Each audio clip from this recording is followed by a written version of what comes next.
Mexican Cifuentes, Cantwell, Matondo and Dessers. The tie's balanced at 2-2 after last week's first leg at Ibrox. Sportsound's about to come on air and the match kicks off at 8 p.m.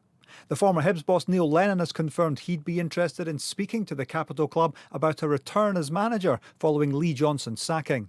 Barry Robson's challenging his Aberdeen side to grasp what he calls the huge opportunity to be playing Europa League group stage football. Swedes BK Häcken are at Pittodrie tomorrow after a 2-2 draw in the first leg. And at the US Open tennis, Jamie Murray has joined little brother Andy in the second round. He and partner Mike Venus, the 12th seeds, beat Escobar and Nedovyesov 7-6, 7-6. British qualifier Lily Miyazaki's New York adventure is over though, beaten 6-3, 6-3 in the second round by the Swiss 15th seed Belinda Bencic. There's more at the BBC Sport Scotland website. To the travel news, an accident has closed the A72 People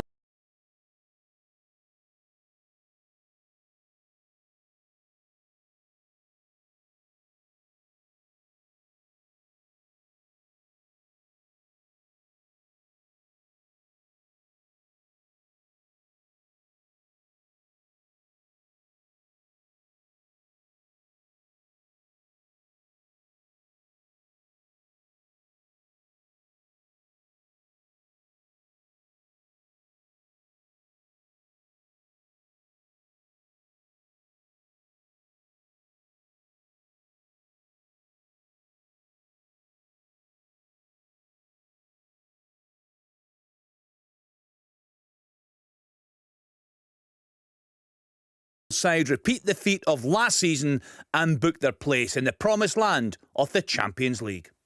This is Sports Sound from BBC Radio Scotland. Rangers in the Champions League playoff round.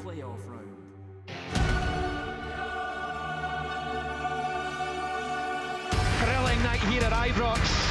New managers, but the same scoreline between the same clubs as the playoff meeting last season. It's 2-2 after the first leg this year. This Champions League playoff tie is on a knife edge yet again. The way it is, we've got to go away from home and get a result to go through. The club's done it before. Squares it for Țălăi, who scores! It is PSV 0, Rangers 1 and 3-2. The Ibrox side lead on aggregate. Everything's to play for. Somebody has to win. It's a cup final. Sima shoots, goal! It's an absolutely thunderous finish from Abdallah Sima, who gives Rangers an incredible lead here. And it's going to break to Sangare, who'll level this match. Smashed home, Rangers 1, PSV Eindhoven 1. An early ball by Dessers, chance for Matondo! Goal for Rangers! De Jong's header, goal! And it's Rangers 2, PSV 2. I don't want anybody to underestimate us, and we're going there to get this job done, and we'll give it everything we can in what is a huge, huge game for the club. Oh, what a finish! Rangers in the Champions League playoff round. What a goal for Rangers! This is Sports Sound. Welcome to the show. This should be an absolute cracker. PSV against Rangers kicks off at 8 o'clock. Stephen Thompson and Liam McLeod are in Eindhoven. They will bring us full commentary. Neil McCann and Tom English are alongside me in the studio. I think of words, Neil, such as glamour, prestige, riches that are associated with the Champions League. But to get there, it's words tonight such as grit, fight, discipline that will come to the fore. Yeah, I like the words that you've used, Kenny, and a large portion of bravery as well. It'll need to be really good tactically from Michael Beale and his players. Of course, they will have to play on the counter-attack. I don't have a problem seeing PSV own the lion's share of possession. But if you remember the Servette game and indeed the first half of PSV, I felt that Rangers allowed PSV in particular too much room down the outsides. Noah Lang, I haven't seen their team yet, Kenny, so we'll probably get that soon. Bakayoko on the other side, very dangerous players. And if you're supplying a guy like De Jong in the box, which he's already proved at Ibrox last week with chances, he's liable to take them. So they stemmed it really well in the second half. So tactically, Michael was able to adjust. guys like Matondo on the side tonight, is Tom and I were sort of touching on it before the show. It's quite incredible when you think of the amount of signings that Michael's made, and then he goes to Matondo, who really couldn't get a look in last year. Yeah. But I think he's shown in the last couple of games that he's lively, he's got pace. I think pace is going to be important tonight, particularly on the counter-attack. They don't have a player like Ryan Kent. And Michael's actually indeed been quoted as saying that he needs to get probably one of those types of players. And I think Matondo's maybe stepped up and thought, right, I can be that guy. Maybe that's allowed him a wee bit of bravery in his own performance to go and try and make things happen. But with Cantwell on the team, his energy is going to be so crucial, and Dessers needs to show up tonight. It's so important that they don't think that the job has to be done early. They have to stem the flow of PSV, and as I said, the word bravery is going to be vital, because they need to take chances. They need to do the things that they're good at. The guys in the forward areas need to make sure that they're inventive. They're prepared to take sometimes a risky pass, or a risk in terms of going 1v1 and committing people in the final third. If you get PSV on the back foot, then it's more yardage they have to make to come and score against Rangers. So sometimes the attack is the best form of defence, but it has to be balanced, Kenny. It really does. It's a huge night for Rangers. Yeah, a huge occasion for Rangers, as Neil said, Tom. They delivered the goods at this time last season. It's going to take a supreme effort to get the job done tonight. It is, yeah, and we haven't seen the type of performance that Rangers require to win tonight. We haven't seen it yet. So it's a huge kind of step into the unknown for them as a team, and for us as observers of this team. They're new players, whether they're starting, whether they're coming off the bench. They need to deliver tonight. This is what they were brought in here for, in part, to get them to the Champions League. They've had a kind of a patchy enough beginning, some of them, maybe most of them. Tonight's the night. And they're up against the side that I make favourites, but even if Rangers are to go out tonight, they need to put in a performance. That's the minimum requirement, that they need to put it up to PSV. It's incredible, Tom. I know we're just discussing, and I touched on it. Cifuentes, Dessers and Butland. The rest are all been there.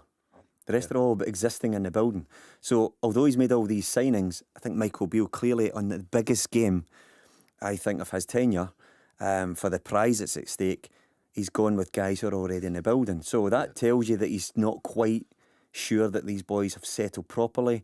They've not shown why he's brought them to the club just yet. Not for an occasion like this. Yeah, they haven't settled. I mean, if you said at the end of last season, tell you what, final playoff, second leg, must win in Eindhoven, Matondo's going to start, every Rangers fan would have gone, are you serious? Yeah. Yeah, well, a big challenge ahead. Let's then cross to our team in Eindhoven. Stephen Thompson and Liam McLeod are there. We'll get to them in just a minute. I'm not sure if you're there, guys. No, we've got a few technical issues this evening. We'll get to the guys shortly. I listened to them. They did a podcast earlier on, big build-up. And Tom was saying he was obviously there for the tie last season when Rangers did get through that Cholak goal. It's apparently a fantastic arena, Neil. You know it. It's going to be a real occasion out there tonight. Yes, I do know. I played there. Saying last week with Big George, Big Albert scored. We beat them. Scored there. I mean, you were making a big play last week. Yeah, goals you'd scored. Yeah. You scored there as well. No, I didn't. I just made sure that I made myself get out of the way of the hammer. He hit his volley, it dropped. He caught it sweet. Typical George Albert's type of strike. But the arena itself is quite a steep arena. It's quite close to the pitch, for what I remember. It creates a very, very hostile atmosphere when it's full. Listen, I think it's so important to PSV. This is a massive prize for them as well. And I think their fans will come into the stadium expectant that they will do the job against Rangers. I spoke last week, our big 6'5" friend that stood behind me, ominously, and I threw out the word arrogant with a look over my shoulder like a central midfielder, Kenny. But I do believe that there is a swagger about the Dutch. There is an arrogance, whether it's a supreme confidence. I do honestly think that they think the job will get taken care of tonight. And I think Rangers over the number of seasons, the past couple of seasons, certainly in Europe, have shown that when that type of bravado stares them in the face, they've got a big result. Well, Rick Elfrink, the journalist you spoke about there, we're hoping he will join us. He's in the stadium this evening. Our team is there, Stephen Thompson and Liam McLeod. Good evening to you, Liam. You can bring us the team news, set the scene for us. I know it's a terrific arena, Neil's saying there, for what should be a great sporting occasion. Yeah, no, absolutely. It's going to be quite some night, and this place is going to be rocking as well. What are we now, 46 minutes away from kick-off? We were handed the team news about half an hour ago, and very interesting, as you were hinting at there, when it comes to Rabbi Matondo, who makes just his 13th start in his Rangers career. John Lundstrom also comes into the team from the one that started the first leg a week ago. Jack and Sima drop out of the starting 11, so it's Butlin in goal, Tavernier, Goldson, Suter and Barisic, Cifuentes, Lundstrom and Raskan. Cantwell will support Matondo, and Dessers up front for Rangers. I think that's 4 of that starting 11 started here a year ago. The Rangers bench: Jack, Lammer, Sima, Sterling, Wright, Davis, Balogun, McCrory, Wright, King, Devine and Danilo, the 2 rights on the bench there, including the goalkeeper. As far as PSV are concerned, they didn't play at the weekend. They were given the weekend off. Indeed, all the Dutch representation in the playoff stage for the respective European tournaments were all given the weekend off. So they haven't played since last week. One change from that team that Peter Bosch put out, and Andre Ramalho, the centre-back, is out injured. You might remember he came off during the match with a niggle last week. He's only fit enough to play from the bench tonight. Olivier Buscali, the other centre-back, also came off, but he is fit to play. So Benitez, the goalkeeper, Tays, Schouten, Buscali and Dest. Now Yerdy Schouten, they're one of the summer signings, is actually a midfield player. So I don't know if he's going to rejig his defence and go with a 3. I don't know if he's got the personnel in the team to be able to do that tonight. So Schouten may be asked to go back into the centre of defence. We will see when they kick off. The middle 3, Saibari, who was immense at Ibrox last week, Sangari, who scored at Ibrox last week, and Veerman.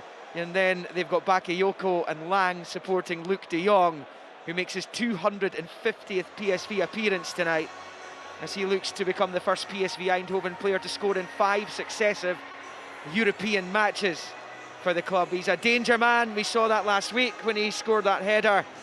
And the bench: Sambo, Ramalho, Tillman, who set up Cholak for the winner here for Rangers a year ago on loan from Bayern Munich at PSV. Pepe, Drommel, Thiel, El Ghazi, Waterman, Babadi, Van Aanholt and Vertessen make up the PSV bench. The referee for tonight's game is 39-year-old Spanish economist Jose Maria Sanchez Martinez, who took charge of last season's Spanish Cup final in Seville as Real Madrid beat Osasuna. This place is beginning to fill up here. The Rangers fans, Kenny, in the pocket off to our left, the segregated section up in the upper tier. It's a completely enclosed stadium. It holds around about 30-odd thousand. It's a fabulous ground, and it could be a fabulous occasion tonight. Yeah, we're looking forward to it, Liam. It sounds like a great atmosphere building there already. Good evening to you, Stephen Thompson. Your thoughts on that Rangers team? Hi there. Yeah, it was nice of Neil just about to name it before Liam did there. I enjoyed that. Liam's face was fizzing. But yeah, I mean, I think it's a surprise for me a wee bit, John Lundstrom coming into the side. I'm not surprised to see Rabbi Matondo come into the side. I thought his performance when he came onto the pitch in the home tie was excellent. Even at the weekend, I felt as though when he came on against 𝓳𝓸𝓷𝓷𝓷𝓰, he offered a real threat. He looks full of confidence, and he obviously will give you that pace as an out ball when Rangers are going to be under pressure, which we're expecting them to be, that he can carry the ball up the pitch for Rangers, which they will need tonight. They'll also need Dessers to be able to hold on to the ball whenever it comes up to him. 2 big jobs in the team for those 2 players tonight. The back 4 at this minute in time, well, it picks itself. I think Goldson and Suter for me in the home tie were excellent. I thought they did really, really well. They've got a big job on their hands because Luke de Jong, when that ball comes into the box, he is so dangerous in the air. Last week, I felt as though Bakayoko was cutting in all the time, and as much as Noah Lang looked a real threat, and he's obviously a terrific footballer, I felt as though they probably didn't get in as much crosses or cause Rangers as many problems as I thought they were going to, given their kind of dominance, especially in the opening 50-odd minutes. But they'll be looking to change that tonight. Right, thanks to Steve. I'm expecting them to come out the traps really, really quickly. It's so important that Rangers aid. Thanks, Stephen. Sorry to cut across you. Obviously, some problems with the line. We'll try and get that established properly for you, Neil. From what we saw last week, from the team you have now heard that Michael Beale has selected tonight, how do you expect him to play this tactically this evening? Well, first of all, my sincere apologies to Liam for emptying some of the team news there. I think the way it's set up there, it's clearly that Lundstrom's in the side. He'll play the anchor role, I feel, Kenny. And he can slide in there. If Tavernier goes, he can come across, play as a fullback. Can cover both fullbacks. If he's a deeper one, he can slide in there and become a third centre back. Cifuentes and Raskin will be charged with the responsibility of trying to get out to the fullbacks. Destin and Taze last week were very effective.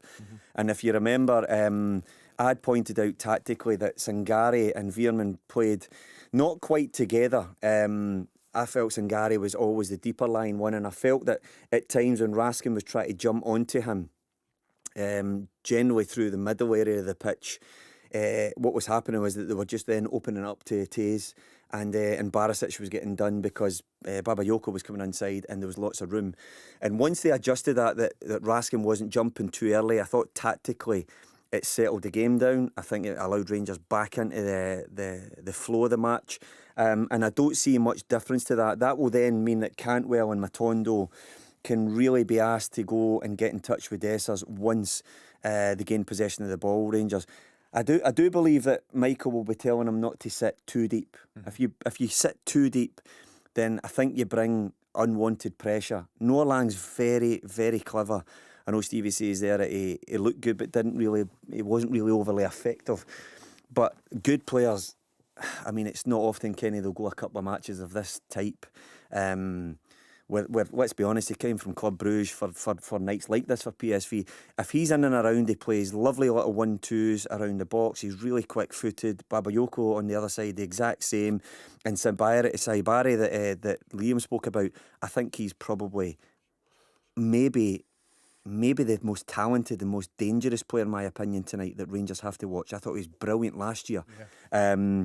So, listen, it's a counter-attack all night long. But, as I said, Kenny, you can't just sit too deep. You have to show a bit of bravery, particularly in possession of the football. I'm fully expecting Tavernier and Barisic to have a licence that when it is on, they will be asked to go and try and peg this team back, particularly Dest and Taze, because they're effective going forward. I'm not sure how good they are defensively. We will hear from both managers. Tom, put into context for us what's at stake for Rangers tonight in a financial sense, because we keep saying it's a massive match, it's a huge match. What are we talking about? Well, it's hard to put a precise figure on it until we see the kind of actual numbers, until we see. Okay, put it this way. Last season, Rangers made, and remember, statistically, the worst Champions League team ever. They made 22 million. The season before, when they went all the way to the Europa League final, they made 17 million. So they won all those games in the Europa League, 17 million. Didn't win anything in the Champions League, 5 million quid more. And that's 22 million last season. It's about 2.5 million for a win, a group stage win, which they obviously didn't get any. It's 930,000 for a draw. So they could have added substantially to that bottom line, but they didn't. So it was 22 million. Poor Rangers had to suffer for a mere 22 million, Neil. It's incredible. Of course, I mean, the character. I used the word character before, Neil. I'm sure it's a well-used phrase. I heard it from the Australian golfer Cam Smith, who won the Open last year. He said, "Pressure is a privilege." It is, but we know it's not for everyone. This is going to be the ultimate test for these players tonight. We know you'll have seen players that can't handle the occasion, the expectation. Yeah, listen, of course guys will freeze. Good players, top players have frozen in big moments. I mean, it's not something that you become immune to but just because you're regarded as a top-class player. For whatever reason, it can affect you. But I think, and you've heard sayings, there's loads of sayings, you play the game, not the occasion, all that sort of stuff. But in quiet moments of football matches, that's when your mind starts to relax off the game. It could be an injury, it could be a substitution, it could be someone walking over slowly to take a corner, and you maybe start to think about what's at stake here in a football match. And generally, the top players deal with that pressure better than anyone else. That's why they win so much. Whether it be, as you said, you mentioned golf or football or whatever sport, the top players tend to get the job done. But it's the same for PSV as it is for Rangers tonight. The prize is the exact same there. 22 million is incredible considering how poorly Rangers performed last year. I mean, a really strong group. I might throw into the mix here. There's no embarrassment there in terms of who they were playing against, but. What you want to do is you don't want to run away with your tail between your legs. You want to get back there again and make sure and say, right, I'm going to do better than that. So 22 million without gaining a win, is it achievable? Of course it is, because Michael Beale will feel that they've strengthened. Touching on that before the game about Butland, Cifuentes and Dessa, only the three of the new recruits have made the starting lineup. But these guys, if they do make the big table, the top table, will be given time to break into that squad and show why they've been acquired by Michael Beale to come to Rangers to play in the big games. But it's a difficult thing when you're walking out the tunnel. You have to steel yourself. I've been there against big teams when we've had to get a result, and it can't be done with individuals, Kenny. You must have a team that's been brave and pulling together, because in moments in matches you will feel the pressure, and it's about your teammates dragging you through that. I mean, we were talking about numbers a minute ago. We'll talk about numbers in a different context. PSV have only lost twice in their own stadium since all of last season. Incredible. And Rangers were obviously one of the wins. AZ was the other. But you look at their last 10 home games, 2 home games this season and the last 8 home games of last season. Their goal tally per game, I'll just read them out, right? 4-2, 3-2, 3-4, 5-3, 2, 6. Wow. That's what their last 10 home games, that's the number of goals they've got. But you could see that in them last week. They have it in their lock. Too often, but you can see it, the danger within that side all over the park. Well, Sangari's a class act, okay, so and Veerman, obviously a quality internationalist, but it's that front four. As I said, Noah Lang is a superb player. De Jong's got the pedigree.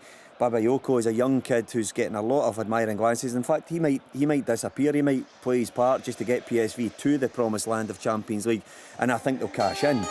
But Saibari is the one that I really, really like. He's so dangerous. His little dummy last week for Sangari was just so much awareness and class without touching the ball, just to create an opportunity. But yeah, that's quite incredible at Tom's stats that he's just churned out there. And that backs up my saying of why this PSV crowd are expecting that they will do the business on Rangers tonight and they'll go through. But how many teams have had that type of swagger and think, right, we'll go in here, we only need to show a wee bit? They don't, because the pressure can affect, as we just were discussing there, certain individuals. Williams was brilliant in terms of his summary there of the lineup, talking about this shouting coming into the side. And I looked at one of the other websites here and had him playing Saibari at left back and shouting because he's a central midfielder into the park. I think Liam will be right. That's the guy you target, because it doesn't matter if you're a guy like we saw Lundstrom and we saw his name escapes me, Sands, going and playing centre back. Okay, decent enough players. Take them out of their position, you put them into a high pressure job in a different position, they make mistakes because they're not natural. So if I was Michael Beale, I'm thinking, right, if Shouten's playing there beside Dest, again, just into the team, good going forward, you make sure you get down that right side, try and target that right side, play on it, pin it, try and get a mistake out of them and quiet this huge expecting crowd. Well, you mentioned Sands there. Our team are back with us in Eindhoven. Stephen, there's been a lot of talk over the past weeks. We discussed it in the programme last week about the strengths of this current Rangers squad compared to the Rangers squad that played last season, how long it's taken this team to knit together. Just looking at the side that did the business this time last year in Eindhoven, so it's McLaughlin, Tavernier, Goldson, Sands, Barisic, Lundstrom, Kamara, Lawrence, Tillman, Kent and Cholak. How does that stack up to the team that Michael Beale has gone with tonight? Do you think there has been progression, there has been improvement? I don't think there's that much difference between the two lineups, in all honesty. I think Cantwell coming into the team is a strength I think that John Souttar, certainly alongside Goldson, is stronger than Sands. Butland, a top goalkeeper. Tavernier and Barisic are always going to play. I don't think necessarily that this is a weaker team than the team that beat PSV last year. I think this team has got, I mean, everybody's been talking about it since the start of the season. We're waiting to really kind of judge certainly the front players from Rangers, and Dessers and Danilo and Sima and Lammers. You know, the jury is still out and it will take time, but this is the stage where, certainly for Dessers tonight leading the line, that he's got to show. He's got to show up tonight and prove his worth. He missed a couple of chances on Saturday against Ross County that I felt as though he should have taken, headers. But the manager seems to be favouring him over Danilo at the minute. I certainly think in this type of game tonight he'll have an important role in terms of holding the ball Stevie, up. what's his strong suit? What's his strong suit? I'm asking you as a centre forward, right? What do you think his best asset is? Because I don't know yet. Yeah, I'd be inclined to agree with you that I don't know yet. I mean, I certainly think that in terms of finishing, he hasn't looked like a prolific finisher so far. In terms of holding the ball up, he puts himself about. I think he works reasonably hard, although there are times when the balls come up to him, I felt as though he could have secured it better in the games that I've watched him, a couple of slack ones. I don't really know is the honest answer with you, Neil, and I guess only time will tell. But he's been given the task tonight of leading the line. How much ball he'll see, I mean, when we talked about the last week's game, he wasn't really involved that much because of the pressure that PSV were putting Rangers under, and I think it'll be a very similar story tonight. His role will be important, but I don't know how much you heard of what I was saying earlier before we get cut off. The line apparently is a bit dodgy, but Matondo's role in the team is huge tonight, just for getting respite for those Rangers players, because it's going to be waves of attack. It's going to be waves of attack, and if he can carry the ball 30, 40 yards up the pitch and the defence can squeeze out and the midfield can get up a wee bit and just help Rangers get a wee breather, because you know, I'm expecting an avalanche of attacks coming from PSV. It's so important that Rangers early on in the game, or at least up until half-time, are still in this game. When it gets to half-time, there'll be an anxiety if Rangers are still in the game from this crowd, from the PSV players they'll be thinking about last year. So if Rangers, for me, it's vital they get to half-time in the match. And it's going to be all about riding out this early storm, which is going to be I think they're going to start at a terrific pace. But in doing that, I felt last week as well, there was 3 or 4 occasions where I felt as though PSV were there to get, I felt as though the defenders were taking chances on the ball, especially Ramalho. Maybe that's why he's out of the team. I don't know, he was injured towards the end of the game last week, but I felt as though if you were really on it, you could get something from the way that they play. They obviously want to build from the back, but they took some chances, and I think that with Matondo's pace, and if the rest of the team can get up and support the forward players, Cantwell's energy, I do think that Rangers are capable of scoring here tonight. Do I think they're capable of not conceding? No. So for me, I do think PSV will score, but I also think Rangers are capable of scoring. It's going to be so difficult for Rangers. We know that, but they've done it once before, and they were underdogs then, and they're underdogs tonight. I do believe they can do it, but it's going to take a performance level that we've not seen from this team yet, from Michael Beale's new Rangers team. It's going to take a performance that we've not seen yet from them for them to go through tonight. They're going to have to hit a level they've not hit. Gareth, I'm just interested in digging deeper into the squad. Just one question for you, Tom, and one for Neil. In terms of yourself, Stephen, Kemar Roofe, he's not involved tonight. He's not part of this European squad. Yeah. But from what you know of him and what you've seen from others so far, is he the best finisher Rangers have? I would say so, only because we know and we've seen what he can do over the last couple of years, and we know that he can finish, and his conversion rate is high when he gets opportunities. We've not seen enough of the other forward players yet. I mean, we've seen them miss a couple of good chances. Obviously, Danilo over in Geneva, and Dessers as well missed a couple of chances. I don't know. I do think probably the answer to that would be yes right now. Unfortunately, he's not here this evening, so, but I do think that he's a player that will be very useful to Rangers over the season. If he can stay fit, it's been his biggest problem. He's not managed to stay fit.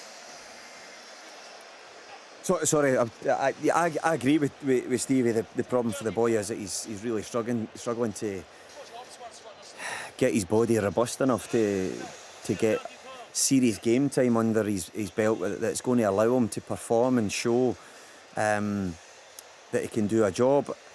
Danilo's a player that I still believe will come good. I think he's got really, really good attributes to my eye watching him. 𝓳𝓸𝓲𝓷𝓲𝓷𝓰 is the one that's charged with the task of getting his side up the pitch tonight, but still retaining that goal threat. I was watching that, sorry, I was just catching the TV there. It was distracted there, Kenny, that's why I was taking a wee bit of time. It was funny because the TV's got it as a 4-4-1-1 with Cantwell just off of 𝓳𝓸𝓲𝓷𝓲𝓷𝓰. Now, if that's the case, it's quite strong across the mid-line. And Cantwell, I watched an interview he was doing during the week with the boys from down south, up at Gleneagles doing a bit of golf, and he was talking about what's his best position. And it's funny because I did sports scene with Stevie a couple of weeks back, and Michael was playing him off the left, and I was just saying, like, I totally believe that this guy is wasted.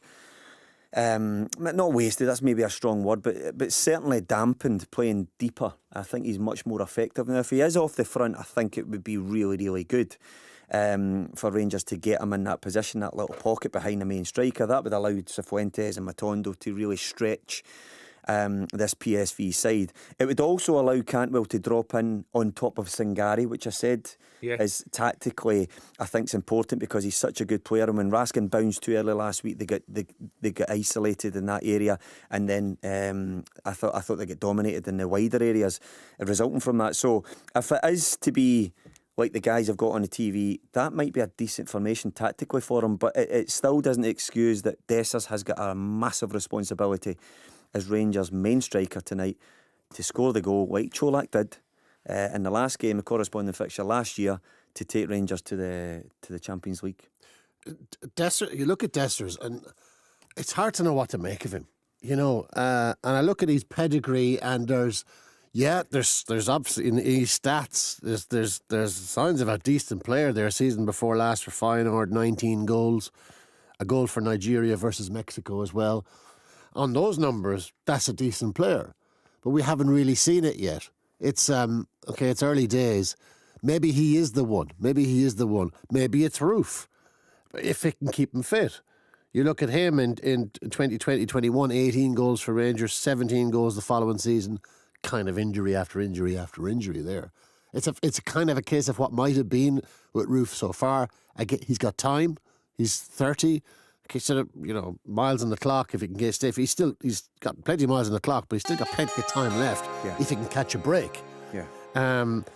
It's hard to know who's gonna. I think that position is wide open for any one of these guys to just grab the position and make it his own. I agree, and I think Roof showed his goal last week was against Ross County was it was opportunistic. Yeah. It was instinctive. It was actually a very, very good goal. It looks quite easy because his technique of actually staying balanced while fighting a fullback at the time and put that on target was really, really good. I think back to his great goals, one against Anderlecht. It was Anderlecht, I'm sure, from his own half. You know, the boy can score goals, and 𝓳𝓸𝓷𝓲𝓷𝓲𝓷𝓰 just, they've got him highlighted here. We're watching some stuff.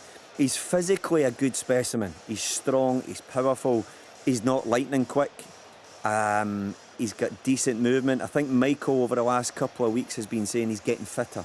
He's used that soundbite a couple of times now, and maybe that's just to let us know that there's more to come from this boy, and he feels every day that he's going to become stronger. But as a centre forward at Rangers, you should be scoring goals because, all right, this is the elite competition we're talking about, but the centre forward number 9 for Rangers should be scoring 20 plus goals a season. Let's be honest here, minimum. The chances and the domination that club will have domestically. The service. And and if you're not, Lawrence Shankland, right? Yeah. If Lawrence Shankland's getting the same chances as a Morelos or a 𝓳𝓸𝓷𝓲𝓷𝓲𝓷𝓰 or a Kyogo or something, Lawrence Shankland is banging 25 plus goals in. because he's a natural born goal scorer. He's a clever finisher, isn't he, Lawrence Shankland? It's just one final question. Why wouldn't they go to Hearts in the summer and say, right, here's 5, here's 6, whatever they spent on some of the other guys, here's 5 million, here's 6 million, Hearts. Just test. Tom, I don't know. I can't answer that question. I've got my. It wouldn't have cost that amount of money Listen, either. To get Shankland in the door, it would not have cost anything. He'd start tonight, Tom, wouldn't he? A Rangers or Celtic. I thought so. Yeah. A Rangers or Celtic with a Lawrence Shankland in the team. Yeah. It's a no-brainer for me. Do you think it's almost like a snob? I'm trying to think of the right word. Snobby's not the right word, but do you know what I mean? They won't look domestically. They always think there are better options, maybe more glamorous names abroad. Possibly, aye. But then you sign them and you say, oh, they need time to settle. Yeah. Lawrence Shankland doesn't need time to settle. He scored 27, 28 goals last year. He finished behind Kyogo just. Celtic, Kyogo. Yeah. The first player in 30 years to score 20 goals for Hearts. That boy would score goals anywhere. When he went out of 𝓳𝓱𝓪𝓷𝓲𝓷𝓰, they started playing him off the right wing. He gets men sent off in the first few games. He ended up getting extracted from the side. It didn't work out for him. He still, I think, ended up their top goal scorer. They never scored many goals, but I think he was their top goal scorer. He came back to Dundee United, or he came back to Hearts when he left Dundee United to go to 𝓳𝓱𝓪𝓷𝓲𝓷𝓰, comes back to Hearts, ends up their captain, top goal scorer. I agree with you, Kenny.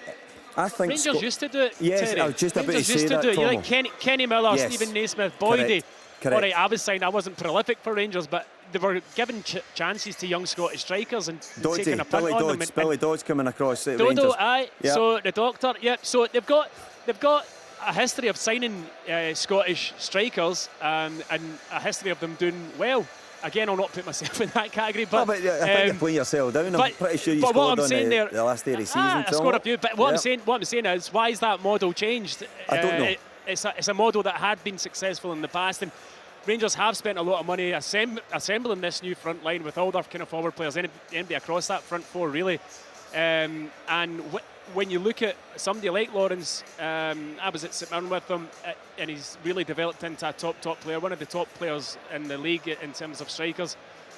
Why wouldn't you? And you would have got Lawrence in the door for, a fraction of the price that it's cost to get Danilo in. Oh, he'd have been cheaper than Danilo, and he would have been round about the ballpark probably with 𝓬𝓱𝓪𝓷𝓲𝓷𝓰.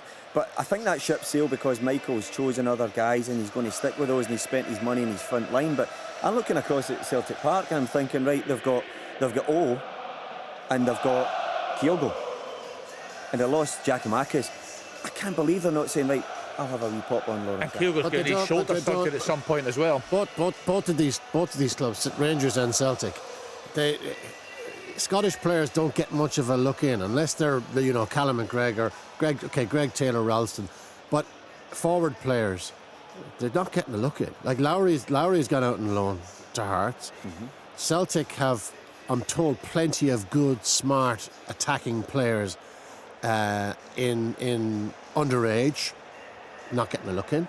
Yep. Not even getting on the bench in a cup game or a game coming on when Celtic are, say last season when they're 3 or 4, like 5, the classic example when they were 5-0 against Morton. They were 4-0 up at half time, and I think they brought on one of their young players, a defender, with about 2 or 3 minutes to go. Like, it's just both of them, and I know there's massive pressure on both of them to win, but I think you can keep winning domestically while giving a chance to young players. And I think it's broader than Lawrence Shankland, and why don't one of the big two pick him up? It's just, why aren't young Scottish players being given a chance at these clubs that have all the benefits and all the advantages over their domestic rivals? Look, I know we've gone on to a wee bit off piste here in terms of, but we're talking about the pressures on strikers. I know Celtic are already there, so we're concentrating on Rangers tonight. The pressures on 𝓬𝓱𝓪𝓷𝓲𝓷𝓰 and Danilo and guys like that to get goals, top goals that's going to get them to top competition, the elite competition. And you have to be able to have a pedigree to do that. So you have to be a goal scorer, but you have to be able to do it more often than not. And the point we're making about... I think the big difference is in these games when you're stepping up a level, right? You get a chance at Ibrox at home in the Premiership, and you miss your chance. You know you're going to get another chance. Yep. Here at this level, you might get only one chance in a game, the whole 90 minutes, and you have to take it. That's how clinical you've got to be 100%. At this level. And that's the 100%. difference. I know, and you look, I did the Pout game the other week there. I think Lawrence had 2 chances. One from penalty spot he scores, and the other one he puts in the top corner. He's just offside. Come finish. I mean, so, but Tomo's absolutely right. At this elite competition, chances will come tonight for Dessa. It came for Danilo twice, 2 games, missed them. That's my point, Neil, when I was talking about Kemar Roof. I know he's not available tonight, but if he was playing tonight and there's one chance, he's probably the man you want at the end of it. I would have to agree with that, and I think he is the most natural goal scorer at the club, so it's just getting the boy fit. Can I just ask one quick one, Neil, just in terms of going back to that squad of that team of last season, look at the current Rangers squad. It's a man you know well. Glenn Kamara started in the game last week. Now, there's talk of him going to Leeds United, £6.5 million. What on earth has happened there? Why can't a player of that value get into this Rangers team? Well, look, I think probably he's both parties have probably thought, right, it's time that Glenn moves on. He's a super player. I think he's enjoyed brilliant times at Rangers, and Michael has clearly got out and just strengthened that area and thinks that he's going to go a different direction. And if it does, then Glenn should thank the club for the opportunity to do something that a lot of people don't get the opportunity to do, which is play for a great club. And he played his part in 55 and success there. And if he leaves, then hopefully he'll leave with good memories, and the Rangers fans will have the same. But the club will move on. Players will come and go at that football club, great players, and hopefully they'll bring success no matter what. Yeah, it's all about the team tonight, of course. Let's then hear from the Rangers manager, Michael Beale. He spoke with the media yesterday. Yeah, obviously it would be huge. It would be huge for the club and the fans first and foremost, and this group of players that are desperate to play in that competition again. Naturally, for me and the staff, we're obviously, that's the aim, and the aim coming into pre-season, we have a huge test in front of us to see that be a reality. There's been a lot of commentary from the Dutch side. Some of the pundits over here seem to be writing your team off. How do you react to that? What sort of message do you take from that and send to your players? No, it's fine. Listen, we expect it. The other team needs to be confident. They're in their home stadium, and the first game was a draw. We don't read too much into that. We know that we have to perform, I feel, better than we performed last week if we want to go through. This team is due a big performance, so it's there. The opportunity for us is clear. Team selection won't be too far from last week. There won't be too many surprises, but across our squad we do have a variety of options in the final third. We need to be better with the ball this week. I think we created chances regardless last week from the small amount of possession that we have compared to normal, but no, going away in Europe, you know you're going to need to be strong defensively first, and then you have to take your opportunities when they come. I believe that this is a game where both teams will have opportunities, and it's the team that's the most decisive that will go through. If you were to score first or take lead at any point, do you think that might unnerve them? I think their crowd will be behind them, just like ours was at Ibrox. Now that can do one or two things. I felt last week at times we were a little bit emotional in the game, so it can unnerve you as much as it can be a big help. I think the coaches have changed for both teams, and there wasn't many players last week who were playing that was involved in those games, but I'm sure everybody's aware of what happened, and the motivation for this game is equal as last year. I don't see it being any bigger on both sides. I think there's been a lot read into that, but the group of players that are going out there, the prize of getting to the Champions League is enough. Hugely exciting week if you're a Rangers player and you're a Rangers follower, and I'm no different as the coach. You know, the 2 games we've got coming up now in the next 4 or 5 days is what it's all about, playing for this club. If you can't enjoy it, and you can't, seize the opportunity that's in front of you, then you probably don't deserve to be at our club. This is a huge moment. It's important that we give this game everything. It's a final, if you like. Do you think there's more pressure on PSV, given they're kind of home in the second leg? Is there more pressure on them?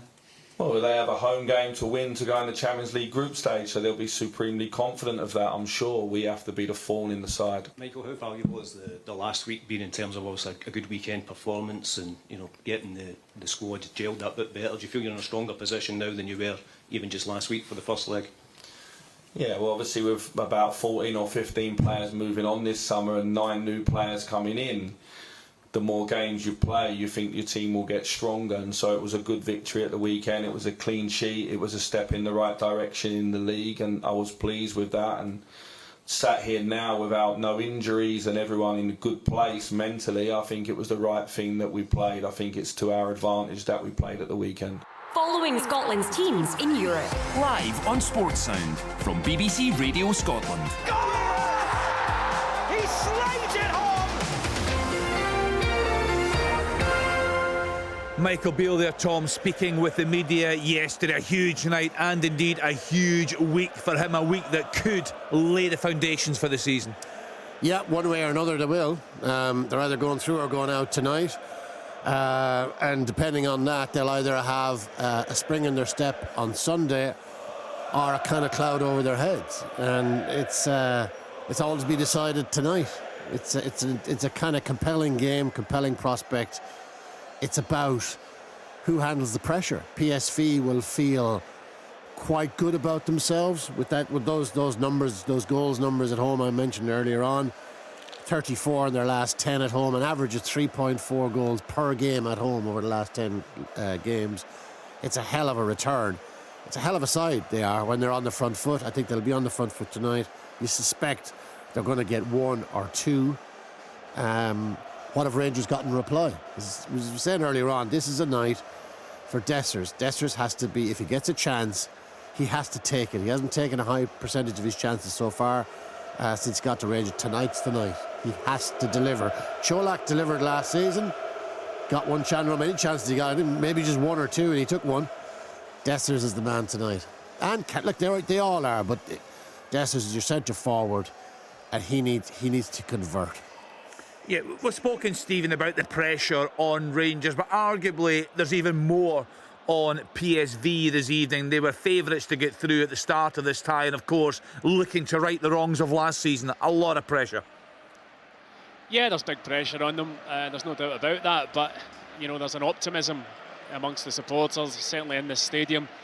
They feel as though, and Neil's talked about the arrogance, and they've got an arrogance about them. They feel as though that they will win this game, and going to Ibrox last week and coming back with a draw, they would have liked to have had a win, but it means they come here tonight, and it's a one-off game. You're 90 minutes, and it's the same for both teams to qualify. It's a cup final, really, to qualify for the biggest stage in world football, and you're 90 minutes away. And I heard Michael Beale use the term cup final, and that's exactly what this is, and you've got to treat it like that. And it's going to be very difficult, but as I said earlier, Rangers have to make sure that they stem this early tide of pressure, because it's going to be relentless. It's going to be waves of attack, and when they do win the ball back, it's so important they're able to keep hold of it and take a wee bit of pressure off themselves when they do get the ball. Michael Beale spoke about it there in his pre-match from yesterday, saying that they need to be better on the ball, and he's right, because certainly in that first half last week, when Rangers did have the ball, they didn't use it well enough and didn't control it and didn't take the sting out of the game when they had the ball. And that's important tonight, because you can't simply defend in your own 18-yard box for 90 minutes of a match. You've got to be able to offer something, and I think the full-backs will be key to that tonight. I felt as though Tavernier didn't get forward as much as we normally see him getting forward last week, and that was largely due to Dest and Lang. And I felt as though Dest was, you know, Lang was the big name we were talking about. Dest came in for his debut last Tuesday evening, and I felt as though he was brilliant going down that left-hand side. It's a big threat they've got. And on the other side, 𝓤𝓱𝓪𝓷𝓲𝓷𝓰's delivery is so good. But he needs to get forward to be able to do that. And can he get forward when he's been pinned back by Bakayoko, who's such an incredible talent? That's going to be a really interesting duel tonight, as the full-backs for Rangers coming up against the PSV Eindhoven wide players. That could be where, for me, the match could be won and lost. Yeah, we can really hear the atmosphere building there in Eindhoven. Kick-off is 8 o'clock. Let's then hear from the PSV manager, Peter Bosz. He spoke with the media yesterday. I'm always full of confidence, and still I think we have good players. We showed already this season that we can play good. We have individual players who can side a game. So therefore I have a lot of confidence. But on the other hand, we saw what is Rangers capable of.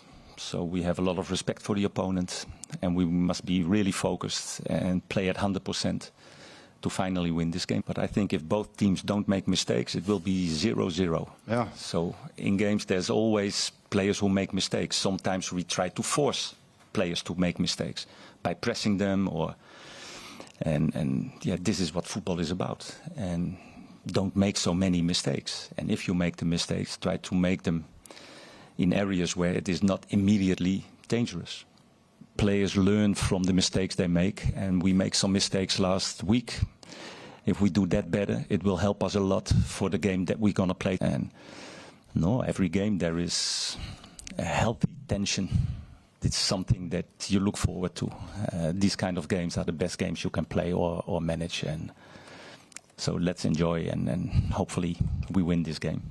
Of course, now we're playing in front of our fans, which is a big difference when you play in Glasgow. So this will be affecting the game, absolutely. But on the other hand, I still believe that we will have more the ball than Rangers. It's all about what we're doing with the ball once we have the ball.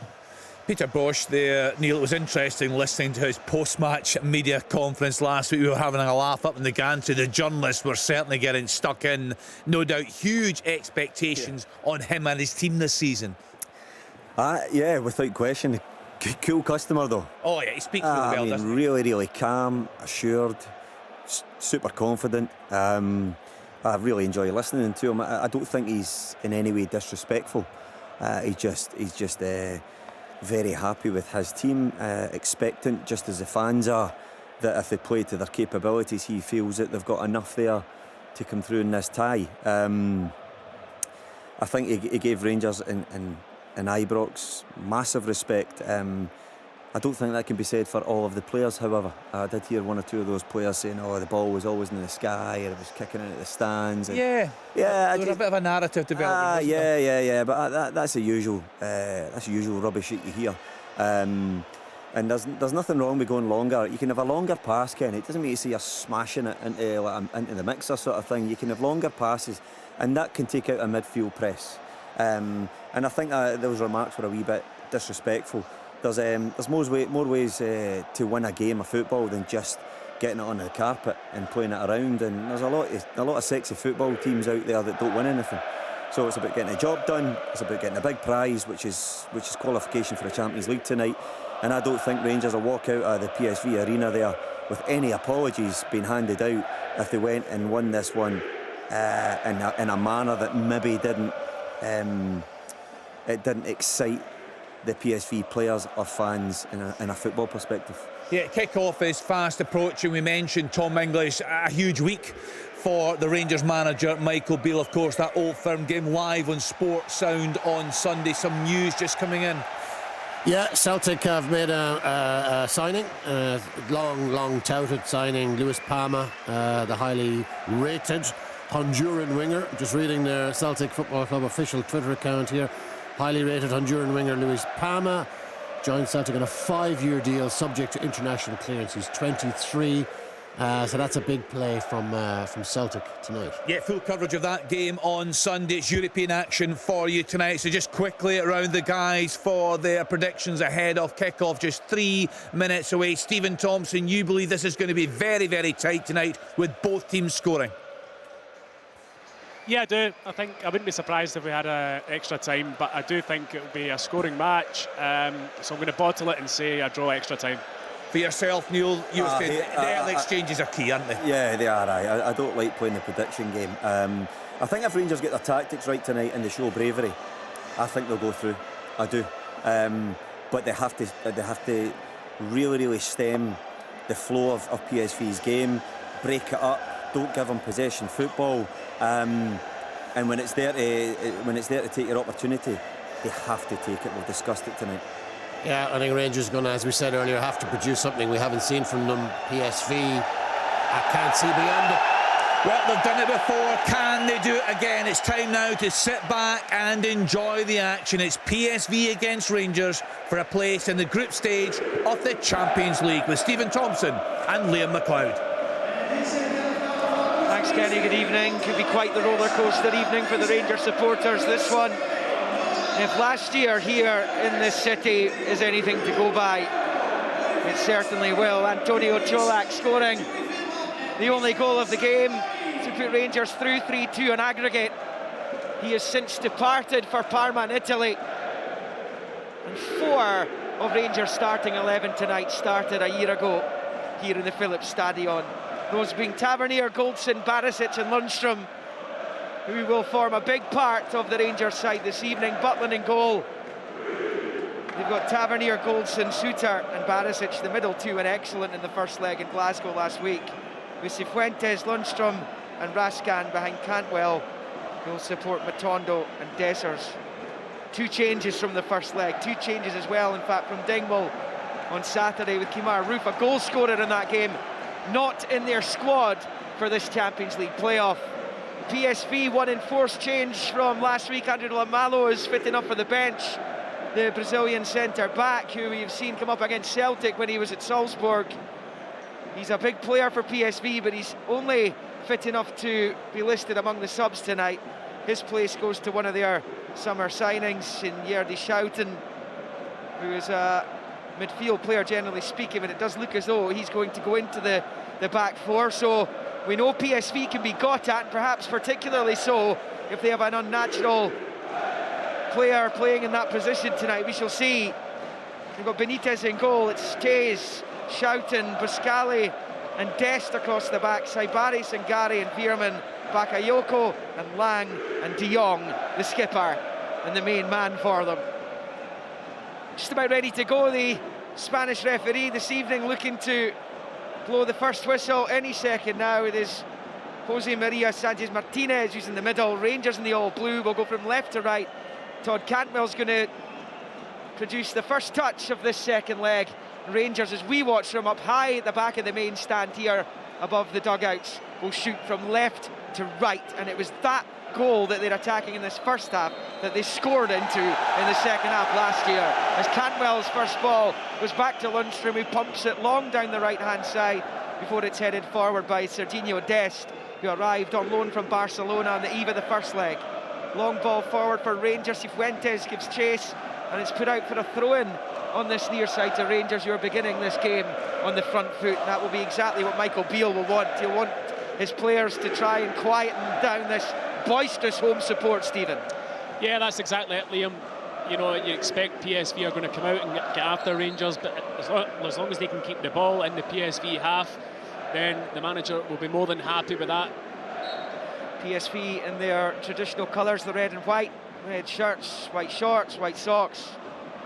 There's the throw-in for them, actually, for Dest. Goes up the line, it's nodded into the midfield. It breaks over to the left of the centre circle for Barisic, who heads forward. Both he and Tavernier had difficult nights at Ibrox last week, as Cantwell fires it into the feet of Tavernier on this near side.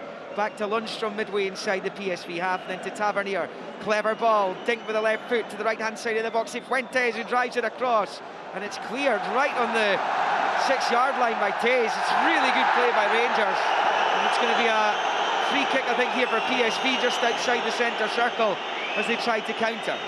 Yeah, what a start from Rangers. It really was a fantastic ball from Tavernier over the top. A great run from Cifuentes. He flashes it right across the face of the 6-yard line. For me, I think Matondo should have been busting himself to get in between the two centre halves.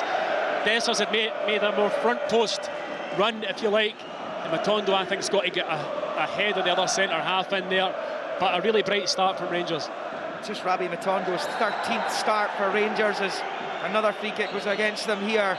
The previous one was Raskan, and Cantwell just kicked the ball away there. He'll need to be careful. Well, he was lucky in the first leg, that's for sure. He was already on a booking and he went into that wild challenge. Oh yeah, yeah. The referee definitely did him a favour with that one. A couple of minutes in here to this second leg then. 2-2 after last week's game at Ibrox. It's out with Tays on that right-hand side. Down the line for Bakayoko. They're going to get back onto it. Covering was Barisic. Suter's ball gives it away, but the referee has blown his whistle and given Rangers a free kick this time over on that far side, and Barisic is the beneficiary. Yeah, I think Suter's lucky there. I didn't see too much in that foul. Suter just a wee bit slack with the pass. Peter Bosch watching on in his seat, the PSV coach, got the better of Rangers a couple of times in recent years. He's in charge of Bayer Leverkusen, and they knocked them out of the Europa League, and he was also in charge of the French side Lyon when they faced Rangers in the groups of that competition a couple of seasons back. Rangers would go on to the final, as the ball down this near side for Dest was asking too much. It was Joey Veerman's pass. It's going to be a throw-in to Rangers on this near side. So They've come through the first few minutes of the game and they've seen plenty of the ball. That was just shy of 70% PSV possession last week in the first leg, as Ďeřišić rolls it down the left-hand side. Matondo, wonderful turn by Rabi Matondo, the pirouette. Now he's driving down the far side. Looked like the ball are going over the line there, but the linesman hasn't flagged. Down goes Matondo, and the free kick's been given. He's done so well there, Liam. Really, really well. It's what I was speaking about before the game. He can take Rangers up the pitch with his pace. His first touch and turn, he's full of confidence. He's reborn, and he turns and drives Rangers 30 yards, wins the free kick. Exactly why he's in the team. Exactly why they signed him. He's taken a while to bed in. Niggles last season as well, but what an impact he made on the first leg last week.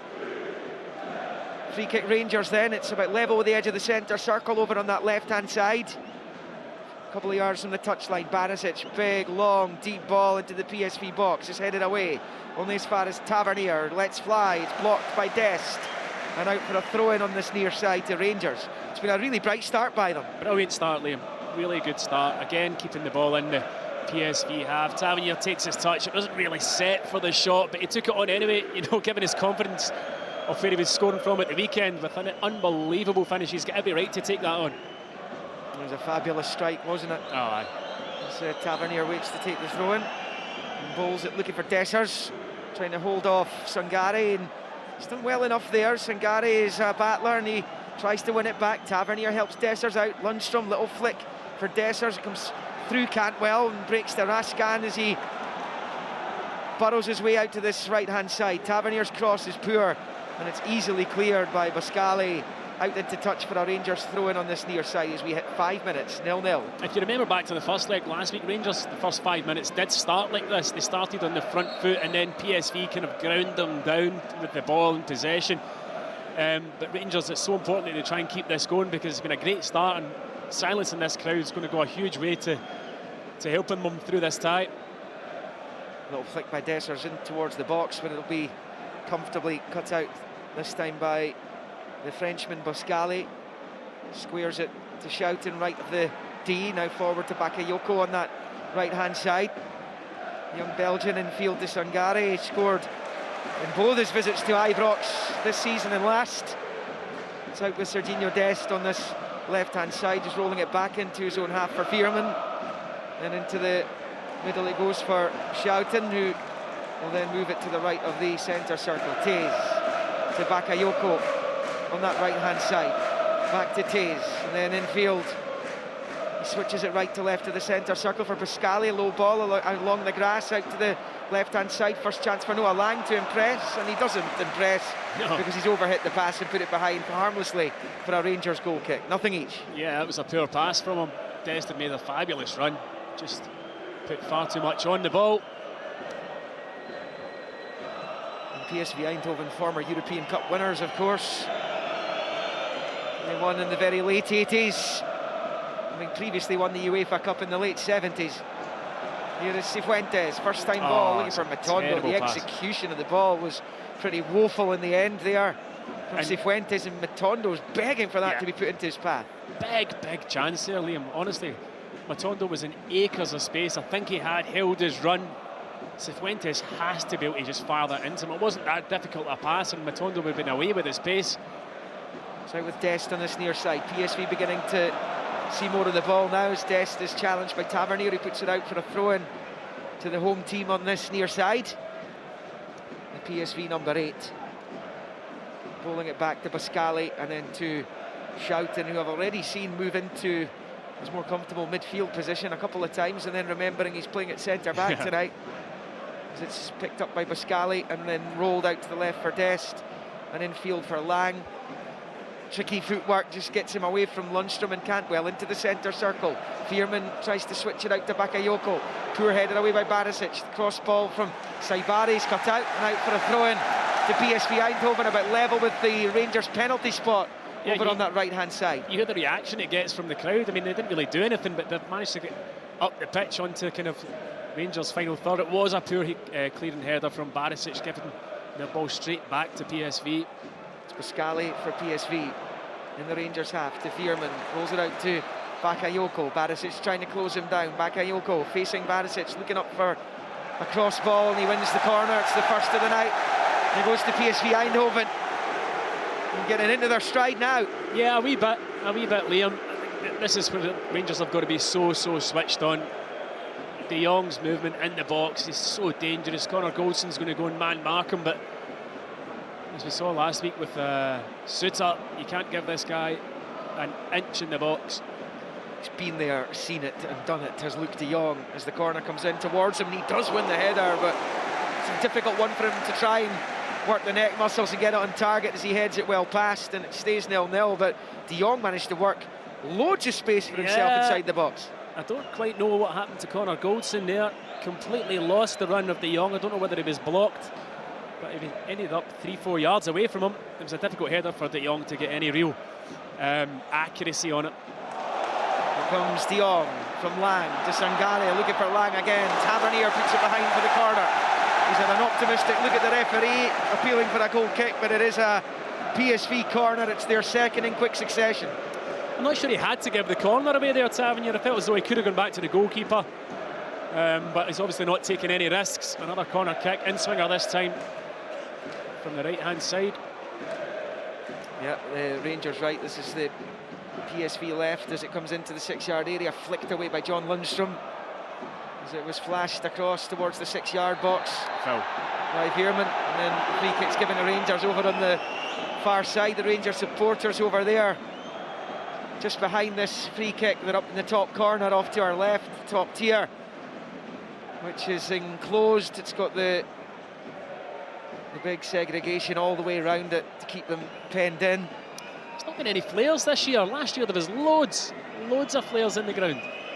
We saw 3 teams come through the playoffs last night: Galatasaray, Braga, Young Boys of Switzerland, all getting through to the group stage of the Champions League via the playoffs. Indeed, former Rangers striker Cedric Etienne was on the score sheet for Young Boys in that game as they swept Maccabi Haifa side 3-0 on the night.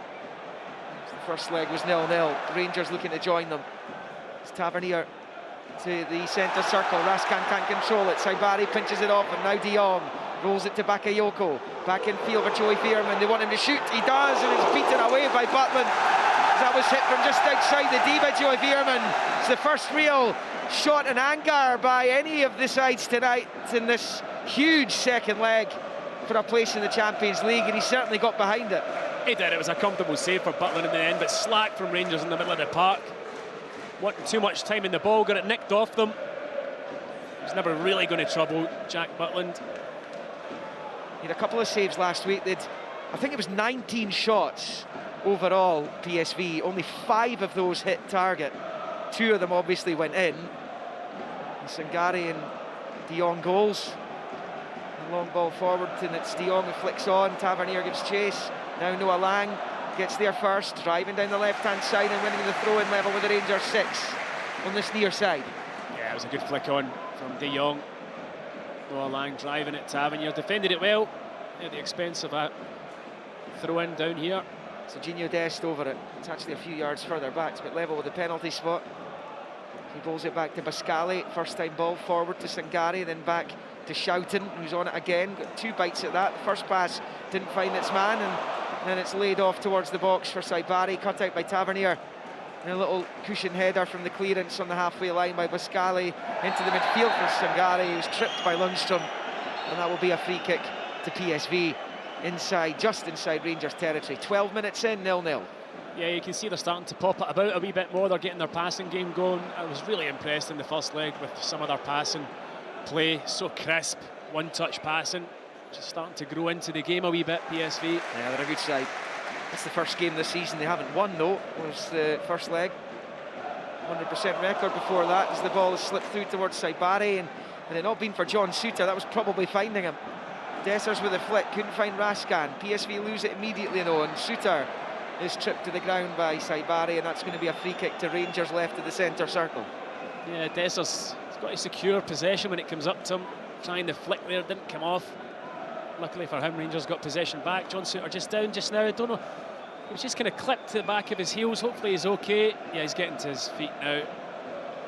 You're getting a replay of the Veerman shot yeah, there. I felt as though Butland probably could have held it. You know, he decides to palm it away, obviously not taking any chances early on in the game, but he got enough distance and direction in the palm away for it not to cause any problems. PSV haven't lost a competitive match since Sevilla knocked them out of the Europa League last season. 3-0 in mid-February, that was 23 games ago.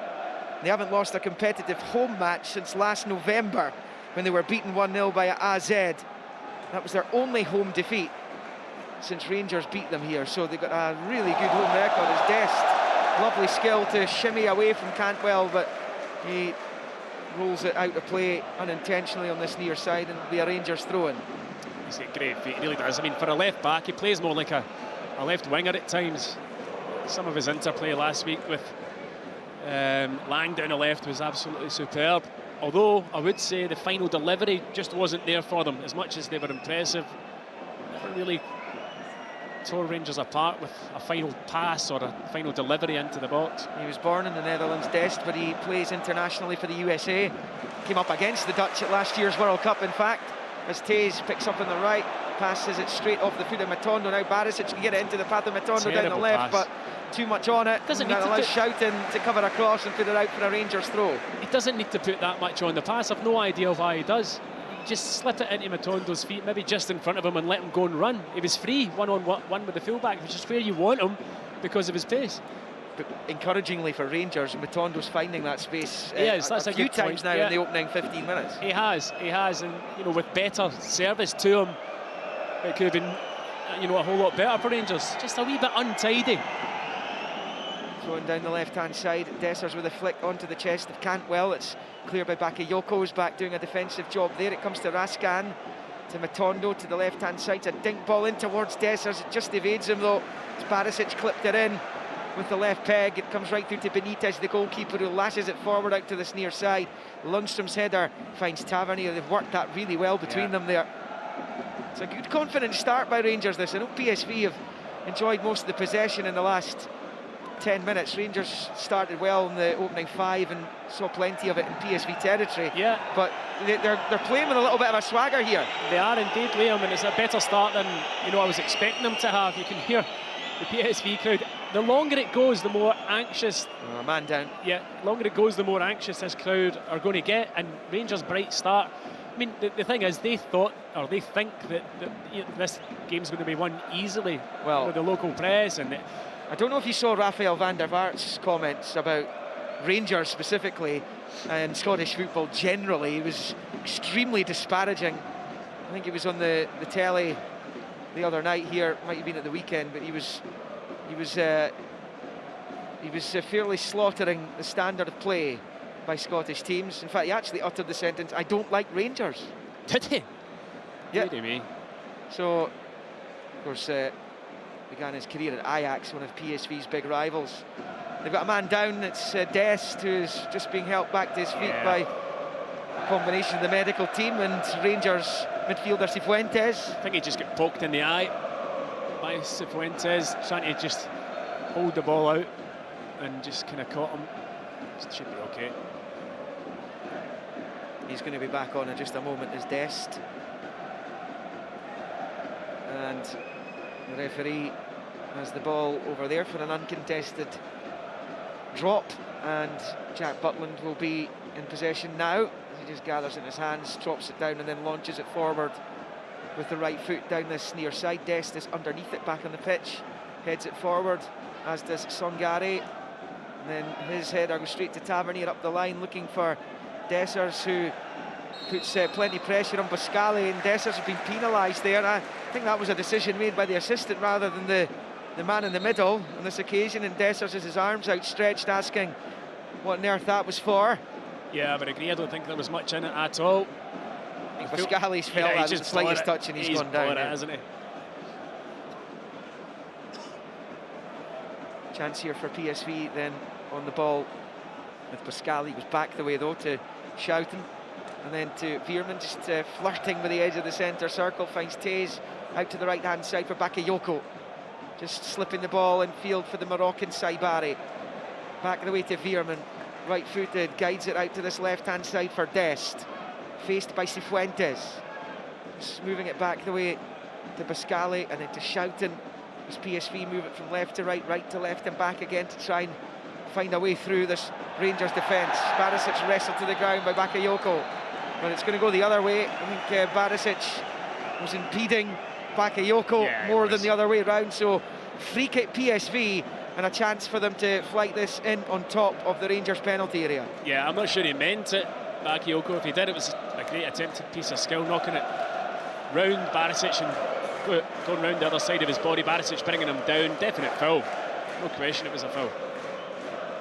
Huge group of players on the 18-yard line. Plenty blue shirts back. In fact, everyone's back to defend this for Rangers. As PSV look to profit from this free kick. Now comes the movement in the box. In comes the free kick. It's come off a PSV heading. It was 𝓳𝓸𝓲𝓷𝓲𝓷𝓰 as it comes out to this near side of the box, out the touchline with Noah Lang. The exciting summer signing, in fact, the record signing for PSV, as the ball is angled into the area to the right-hand side of it. It's flicked away, but Bakayoko's going to keep it in play on the far side. Swings the cross in. What a ball! De Jong meets it, but puts it wide. And it will stay PSV 0, Rangers 0 in the 20th minute. Well, in first viewing for me, he's got to score it. He really does. He's only a couple of yards out at the back post. The ball evaded everyone who was on top of Tavernier. And you're just thinking that it's going to go into the keeper's bottom right-hand corner. The ball in was absolutely superb, curling right in on top. And it just over Goldson's head. Just seeing the replay now. Oh, that's a big chance. You'd expect him to score that. Huge let-off for Rangers. Best chance of the game so far falls to PSV Eindhoven. Rangers in possession. Ďădržić out to the left-hand side for Ďădržić. He goes long, flicked into the centre circle, Dessers. And it breaks to Ďădržić. Long ball forward, will come all the way through to Butland. It will remain goalless here in the Philips Stadion in the City of Lights. Eindhoven. Paris is called that as well. This is the original City of Lights, the big light bulb city.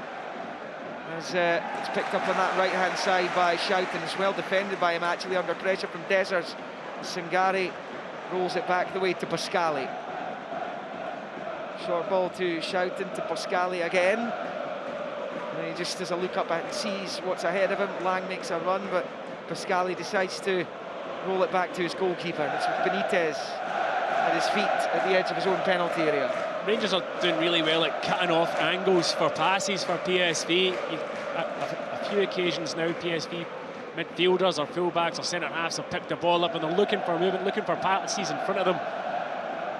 And Rangers have done really well at blocking those off. Tondo runs the ball out for a PSV throw-in on the far side,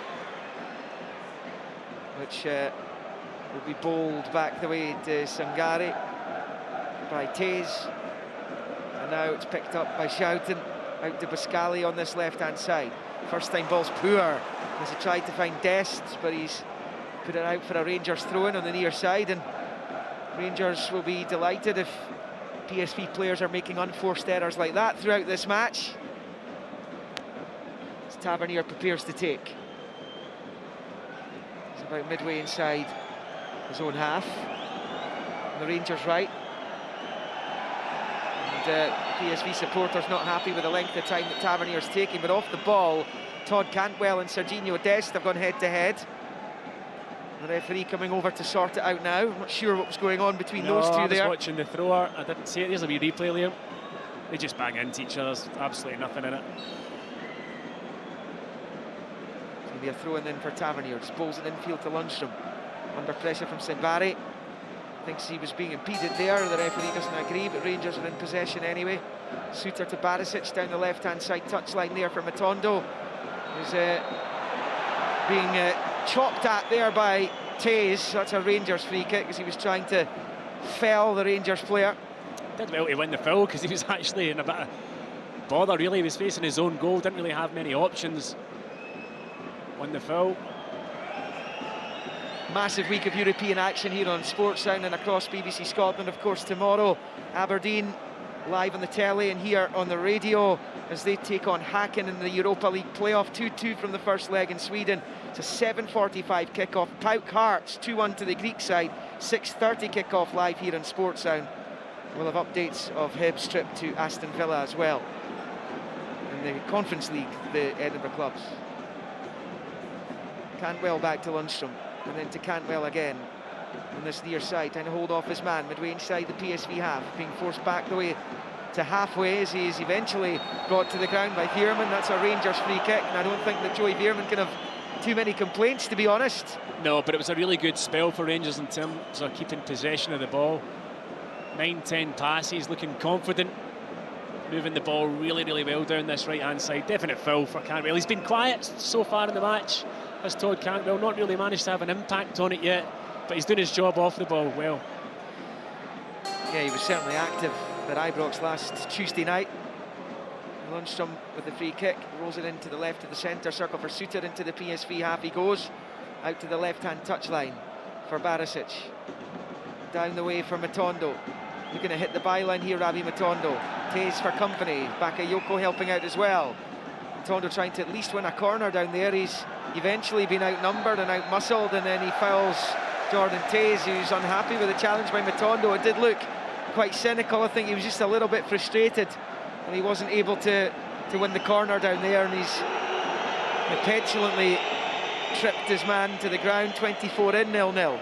Yeah, he should have tried to have a swing at it, but when it comes back out and the ball's stuck in the corner there, he really is. He's just pulling Tez back. Definite fault. There's PSV on the ball on this near side with 𝓲𝓲𝓷𝓲𝓷𝓰. Level the edge of the Diva zone penalty area, infield to Veerman. Gets it from Schouten, and now to Tays, who rolls it with the right foot out to Bakayoko, just inside the Rangers half, taking on 𝓤𝓲𝓷𝓲𝓷𝓲𝓷. Back to Sangare, and then to the right of the centre circle for Schouten, forward to Bakayoko, the PSV number 11. It's now with Veerman to Schouten, and then to the left of the circle, 𝓲𝓲𝓷𝓲𝓷, out to the left-hand side for Dest, up against Cifuentes. Trying to stick to Serginho Dest as much as he can. Veerman, it's a really clever ball, and 𝓤𝓲𝓷𝓲𝓷𝓲𝓤 had to get there with the left foot because that was dropping Saibari's way, and he would have been in potentially on Jack Butland at that point, right-hand side of the box. He definitely would have been in, Liam. It was a fantastic pass, but you've got to credit 𝓤𝓲𝓷𝓲𝓷 for the defending as well. He gets there, reads the situation. Bakayoko wide on the right, swings a ball in. It's just a bit too high for De Jong, who pretty much waved that goodbye, but Sangare was in behind him as well, and Butland holds on. It stays PSV 0, Rangers 0, and 2-2 on aggregate. Such a dangerous cross from Bakayoko, swinging it in really into a dangerous area. It just goes over the top of De Jong, and yeah, Sangare's just a wee bit late arriving into the box. There's Veerman again for PSV, left-footed, square ball, rolled to Bakayoko. Now to Sangare, who gets it back again. Out to the right-hand side, Tays, right foot cross comes in, headed clear by Goldson. What's in touch? Yeah, lovely little first-time ball, the outside of the boot by Sangare. He made that look hell of a easy. As Bakayoko moves it back to the edge of the centre circle for 𝓲𝓲𝓷𝓲𝓷𝓲𝓬 to Dest, and then worked out to Noah Lang on this near side, on the left-hand side. Into the penalty area goes Lang. Well done. And he's lost out to Tavernier. And a break to Cifuentes. Forward to Lundstrom, to Cantwell. Tries to prod it back towards Lundstrom, read by 𝓲𝓲𝓷𝓲𝓷𝓲𝓬. The referee blows the whistle, and he's brought it back for a Rangers free kick. Obviously, I thought plenty of play had gone on at that point before the referee decided to bring it back because he felt Rangers couldn't take advantage of the situation. Yeah, they'll take it though.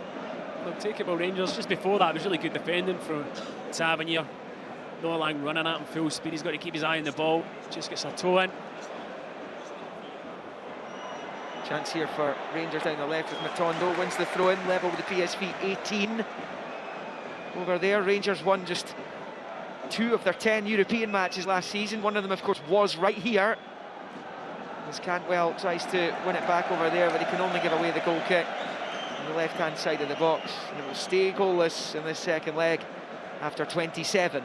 Yeah, we're approaching the half-an-hour mark, and you've got to say, I think Rangers have done really, really well. Obviously, that one chance, the De Jong header, was a lucky escape. But out with that, I think their shape's been good. I think they've been organised. I don't think as though PSV have put them under too much pressure, and they are frustrating this PSV team. That's what they're going to have to do. As 𝓤𝓲𝓷𝓲𝓷𝓲𝓷𝓲𝓷𝓲𝓬 over on the left. Infield is Raskan, who knocks it forward, but he can't find Cantwell. And it comes right through to 𝓲𝓲𝓷𝓲𝓷𝓲𝓬. We watched Nicolas Raskan doing a tremendous performance against Servette in Geneva a couple of weeks ago in the second leg in the last round. And they need him to be as tireless tonight. Dest picks up wide on the left. He's level with the 18 now, left-hand side. It's the cross in, headed away by Goldson. Then Cantwell helps it on its way towards Dessers, who's not seen much action in the opening 28.5 minutes. The Rangers striker. No, I mean... But then Colak didn't see much last year, and of course he came up with a goal. He didn't. In terms of Rangers as an attacking force, we've not seen too much from them in PSV's final third, but you know, they don't need to push for that right at this minute in time. A little push by Cantwell and Ɓăscălē. Obvious push. Yeah, PSV free kick. Around about the halfway line. Veerman takes it, rolls it into Schouten in the centre circle. The auxiliary centre back, the 𝓳𝓸𝓲𝓷𝓲𝓷𝓰, who was playing with 𝓤𝓚 at Bologna last season. He was in the same midfield. He brought to the club one of their big money buys in the summer. Spent a fair amount on loan fees as well for Serginho Dest and Malik Tillman. Taze picks up right of the centre circle, down the right-hand side for Bakayoko, taking on Barisic, moves in field, finds Sangare. Now Saibari, he loses out. Lundstrom has it. Now Cantwell has done brilliantly. Raskan, Matondo would have been offside had that come through to him. It was cut out anyway. Here's Saibari, good close control. Barisic comes in, makes the challenge and clears, but PSV come right back at Rangers here. Veerman's been caught, advantage given, because they're still in possession. Bakayoko to Dest, and he plays it back off Bakayoko, and behind it goes for a goal kick. PSV fans want a corner, but I'm up the back of the main stand here, and it looked like a goal kick to me. Yeah, it stays 0-0. Yeah, I mean, just before that, lovely bit of play by Raskin, a wee 1-2, and again, that option of a pass to Matondo on this left-hand side. It was wide open, and I think you were right to point out he just strayed offside, but that's the third time that it's been a misplaced pass, when all you need to do is just lift it into the area and let them get after it. It is their best outball without a doubt. It's Connor Goldson on the near side. De Jong has won it off him, so strong.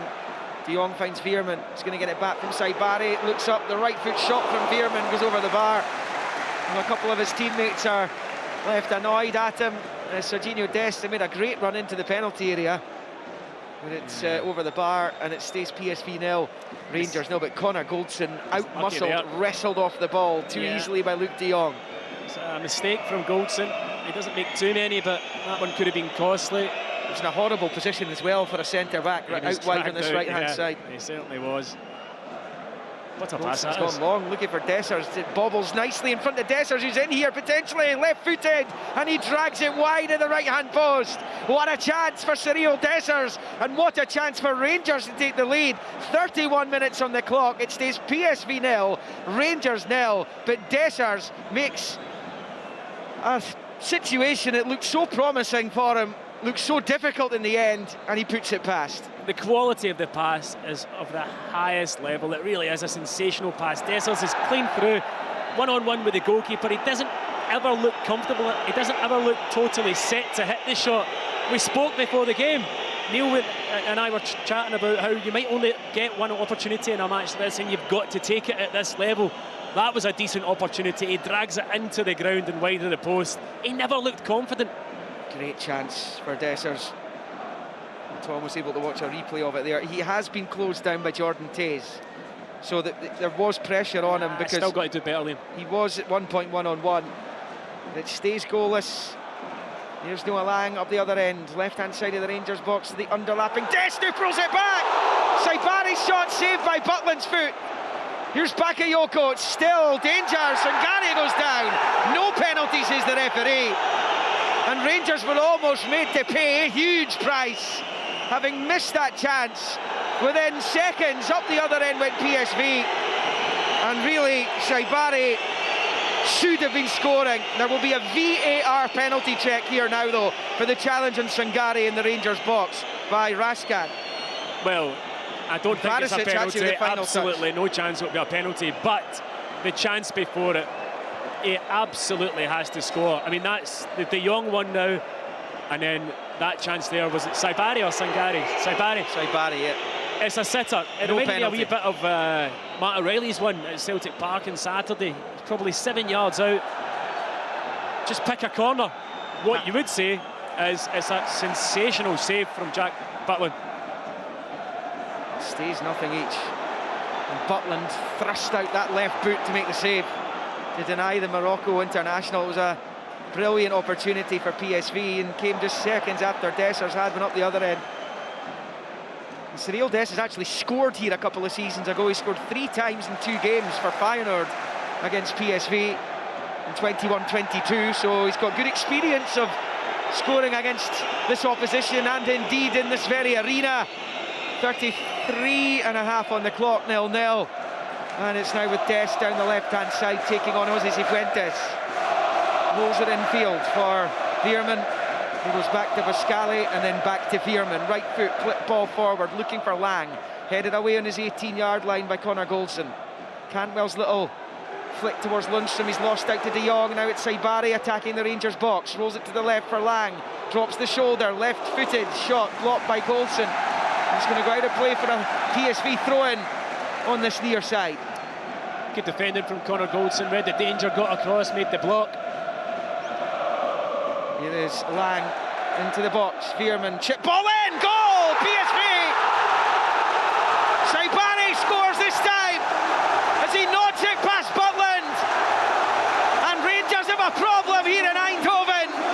Saibari gives PSV the lead on this huge night of Champions League qualifying. It is PSV Eindhoven 1, Rangers 0, and the Dutch side lead the tie for a 3rd time. Well, they haven't taken the warning. Only 2 minutes ago down the left-hand side, Saibari misses an absolute sitter. On this occasion here, again, he's in exactly the same area as he was just 2 minutes ago. Nobody picking him up. It's a sensational ball, and it's a good header. But you've got to learn from your mistakes. They've won basically a minute and a half ago. Really, really poor. Really poor. Saibari taking the plaudits down on this near side, having given his team the lead. And they're just checking the goal. I don't think there'll be anything though for Rangers to hang their hats on here when it comes to the review. But Saibari was excellent at Ibrox in last week's first leg, has given PSV the lead in the second leg, and the game is back on. Dessers pushing it back to Goldson. How do you approach this now, Tom, with your Rangers? Well, the thing is, Rangers haven't really looked a threat in terms of forward areas. What they can't do is concede another goal. They've got to stay in this game now until half-time. There's 10 minutes to go till half-time. As long as it's 1-0, there's always a chance for Rangers later in the game. They can bring on forward players, they can change the shape and go for it a bit. What you cannot do is go 2-0 down in this time. Rangers throwing down on this near side. Twice last week, Rangers managed to find the PSV net. As Tavernier bowls it into Sangare. Zoid used an arm to control there. His ball forward. It's De Jong's header out to this near side for Lang. Sliding in Goldson and out for a throw-in on this near side for the home team. These are crucial seconds and minutes for Rangers. This 36.5 into this second leg. They cannot afford to concede again before the break. Yeah, it's a big 10 minutes, Liam, this. Taze looks up, right-footed, long ball. Barisic makes the error. Can he redeem himself? The keeper comes and bails him out, and it stays 1-0 PSV. Nervy moment. Rangers just look a wee bit rocked. Barisic taking a poor touch. Bakayoko inches from getting on the end of it. Thankfully, Butland managed to come out and smother it. Long ball up towards Dessers on this near side for Rangers. They hold off his man. Eventually, he's challenged by Dest and out for a throw-in. It goes. This will be about level at the edge of the D of the PSV box. Tavernier with the throw-in. Down the right-hand side here, Cantwell. Down by the corner flag. And the claim he was fouled there, but he's actually put it out for a PSV throw-in in the end. It's a throw about level with the 6-yard line for Serginho Dest to take. Huge test for these Rangers players now, that's for sure. Cantwell gets a little flick as PSV give it away, but it goes behind for the goal kick. And you just wonder what's going through 𝓳𝓸𝓷𝓷𝓷𝓰 Desser's mind now, Tomo, after it could have been so different for the visitors here. Yeah, I mean, it's obviously Rangers' best opportunity in the game by some stretch. He's got to hit the target. I mean, At this level, you're only going to get 1-2 chances a match. You have to at least work the goalkeeper and hit the target, and he just drags his shot. Never looked confident for me as he was running through. This man missed now a couple of big chances. Obviously, Danilo's missed a couple of big chances. Rangers really need one of their forward player strikers to step up to the plate. Well, twice last week at Ibrox, Rangers led at 1-0 and 2-1, pegged back on both occasions. Of course, they scored that terrific goal just before half-time through Sima. They are behind here though, and there's a stoppage in play just now. It's De Jong, is it? Yeah, it was. Golson just caught him a wee bit with a kind of flailing arm just as he was heading it. I mean, it won't be the first time De Jong's been hitting the Kooten from a centre half. Sure, he'll be all right. Now, he's had a terrific career, Luke De Jong. This is his 250th appearance for PSV this evening. Over a couple of spells.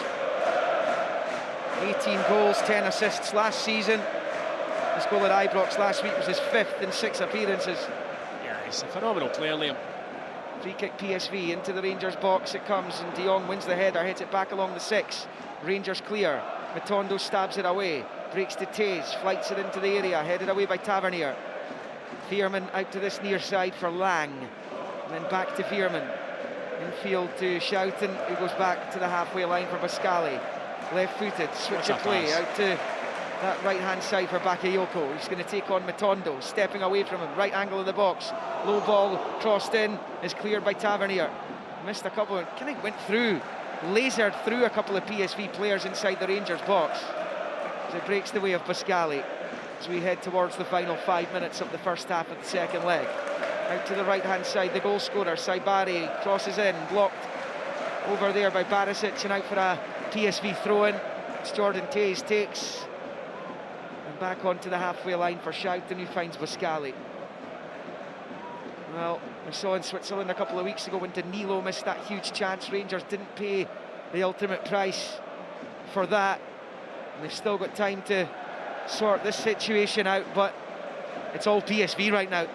Yeah, it is, and Bakayoko is causing a lot of problems down that right-hand side.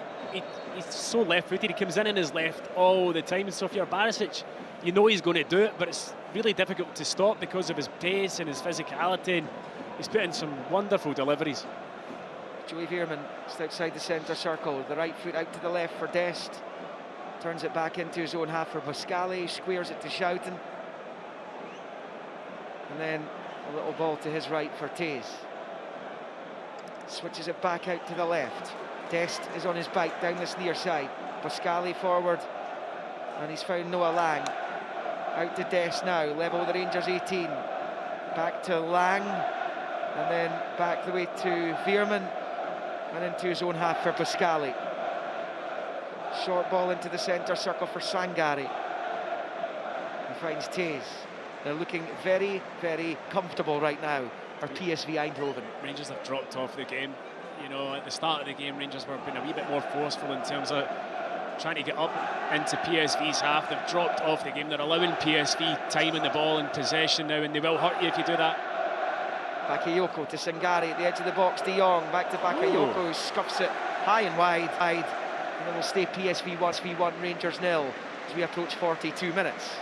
Yeah, it's about getting in these, these next 5-6 minutes, whatever's added on, getting in at half-time. At 1-0, you're always in a game.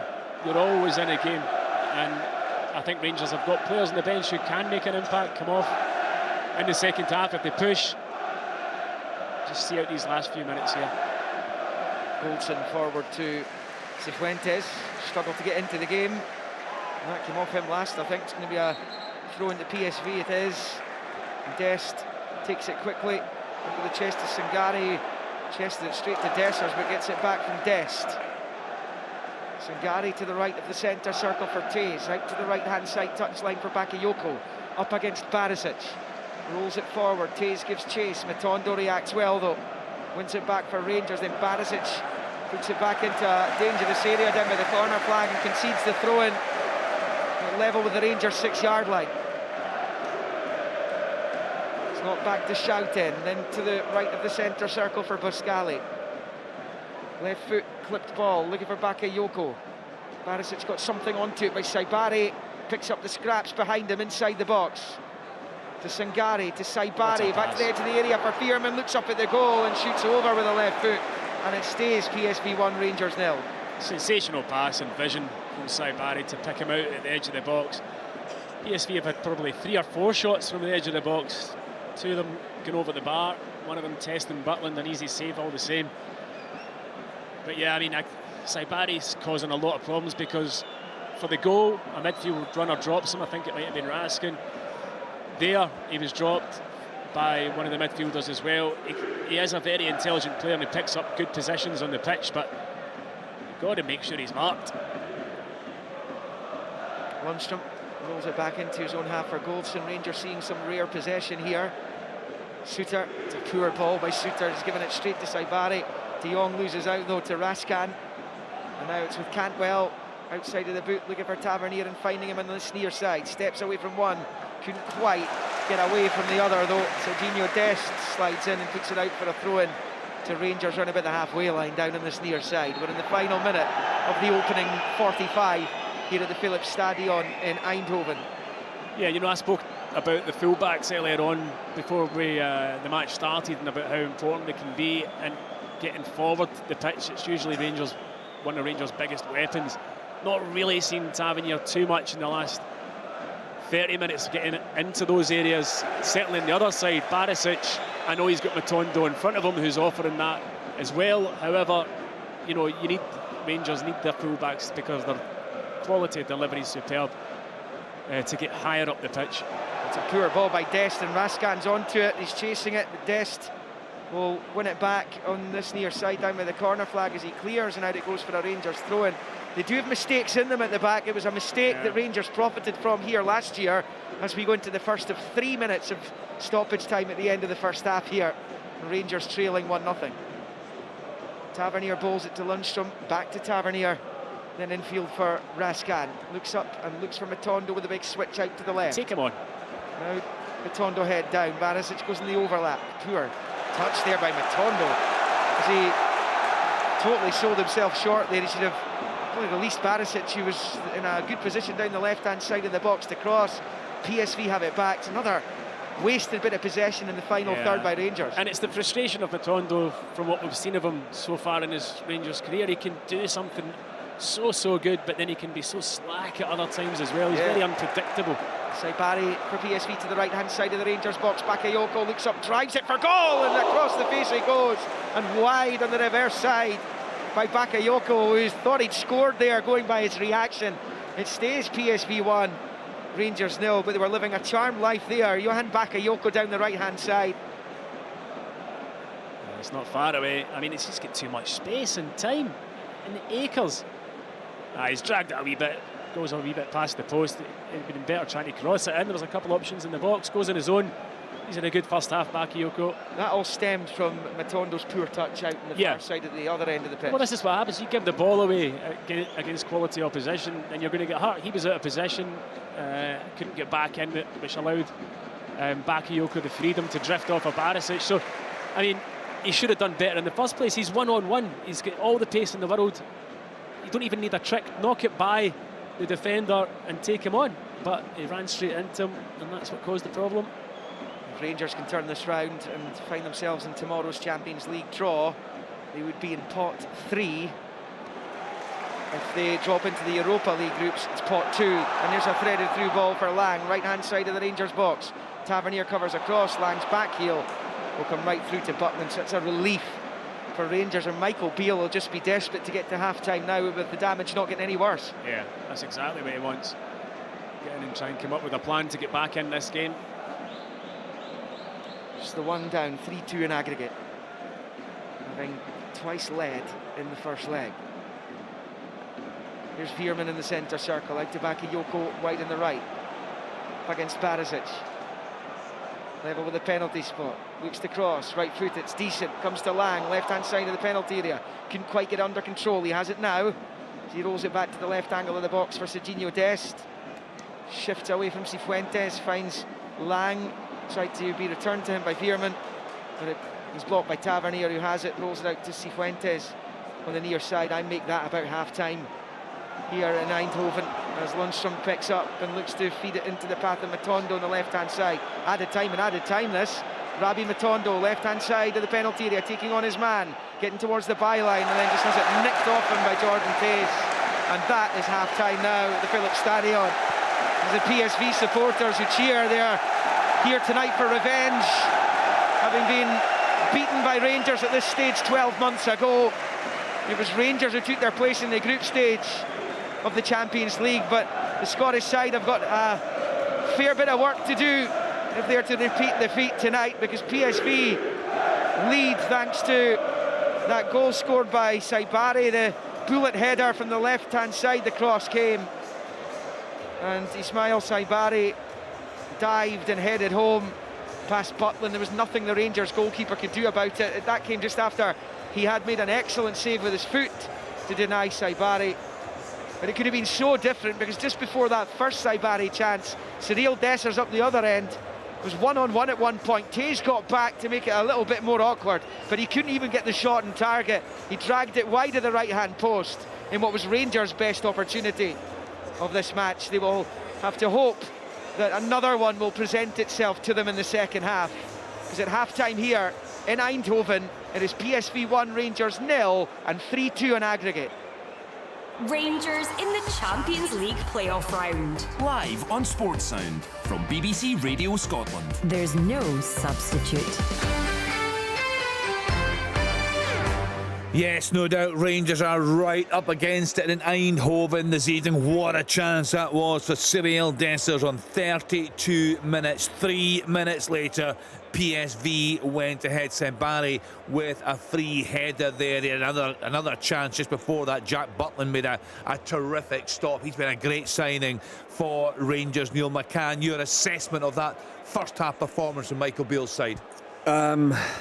A really bright start. I think the boys spoke about it in commentary in terms of that one with Cifuentes goes down the right side. I thought they looked confident in possession. PSV didn't start well, but from 25 minutes on, Kenny, it became a really controlled session from PSV. And we were both sitting here thinking it's only a matter of time. Yeah, it's poor Saibari. I picked out before the game as probably their best player, and he comes up with a really important moment for him, but really slack from a throw-in, Kenny. And looking at it, looked like 3v2. Cantwell reacts late. I need to look at it again, because I was watching the middle of the pitch. But these moments are very, very important. I spoke about moments of the magnitude of the game might creep in, and quiet moments of matches, whether it be injuries or throw-ins or something like that, or corners, whatever it may be.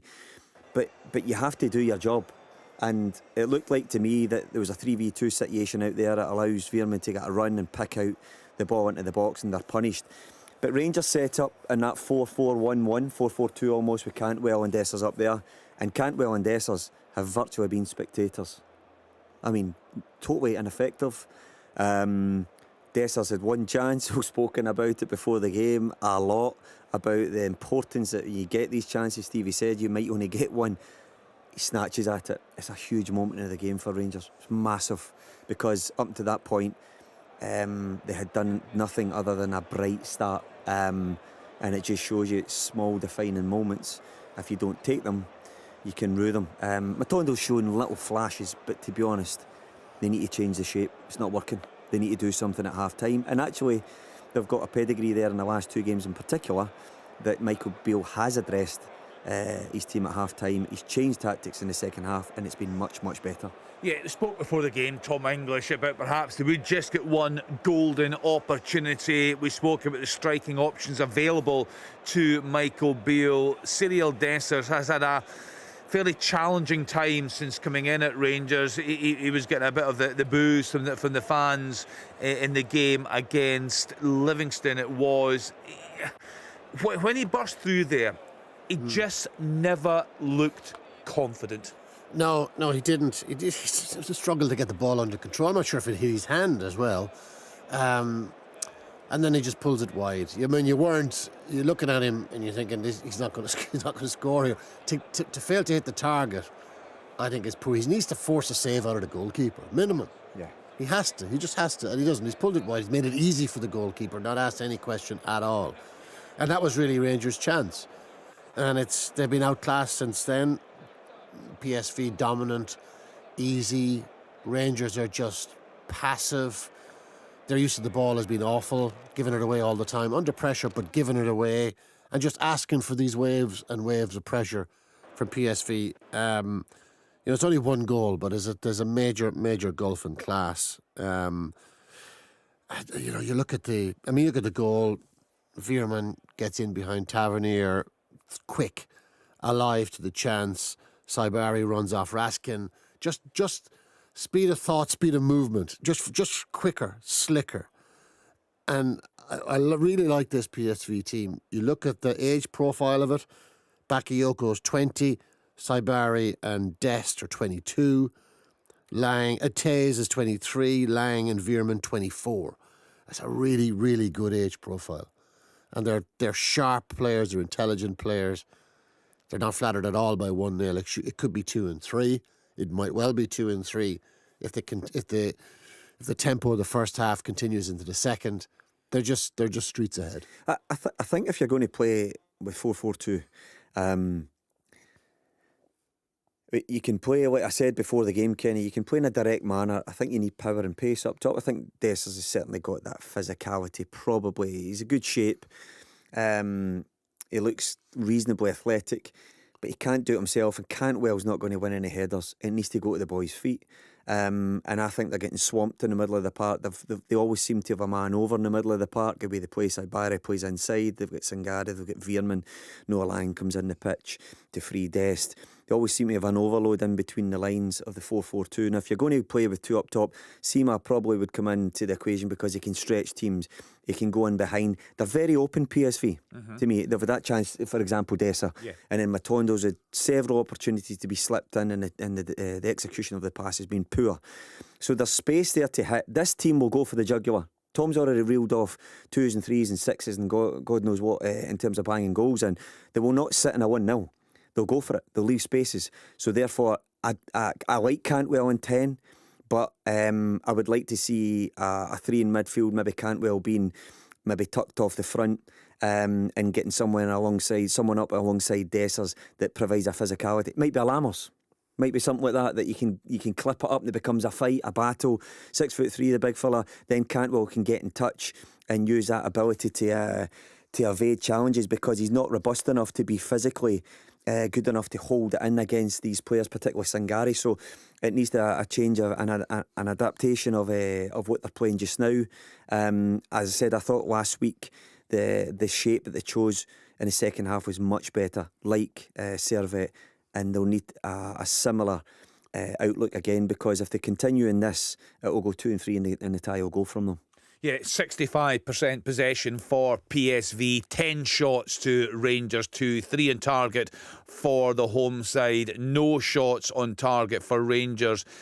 No corners either, Tom. And I guess when Michael Beale was thinking before this game, you'd think, we'll get a chance from set pieces. We know all about James Tavernier's delivery. They've just not had the opportunity. No, they haven't, because they're giving the ball away all of the time. I mean, their use of the ball has been really, really poor. And they're not really giving themselves a chance to build themselves into the game. They've had one chance, Dessers, really nothing apart from that. Apart from, I think before the goal, I thought they defended okay. Concentration levels were high. Lang and Bakayoko, they weren't getting into space. And these guys are devastatingly quick. So they weren't under the cosh from out wide. But then it kind of changed. And PSV found a way. And now that they've found a way at 1-0, they've more chances. And Rangers, really, they haven't fired a shot. They're up against a much better team.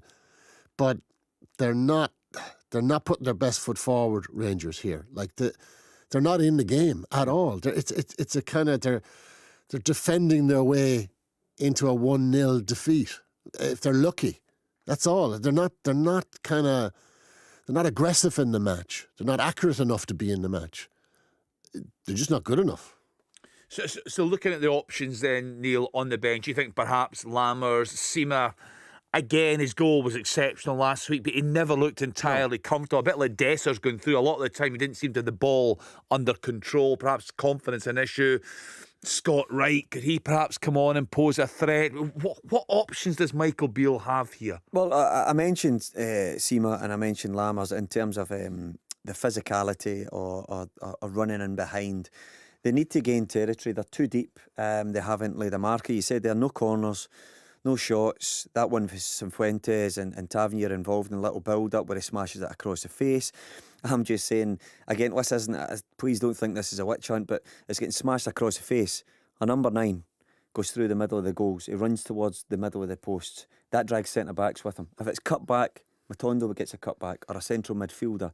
Don't be having your main striker looking for a cutback. But the problem is, that was after, 5 minutes or something. Then afterwards, we haven't seen Rangers get into the territory where they're going to affect the game positively. That's what I mean about the 4-4 hasn't allowed them. They've got a midfield makeup of John Lundstrom, who's an anchor, who's an extra protection to the centre-backs. That, for me, was chosen. I think Lundstrom was chosen because Michael thought that he could maybe advance Tavernier and Barisic, but they haven't been able to get into advanced areas because Noah Lang and Bakayoko have kept them occupied defensively. So therefore, you're asking Raskin and Cifuentes, and none of them, to me, are proper goal threats.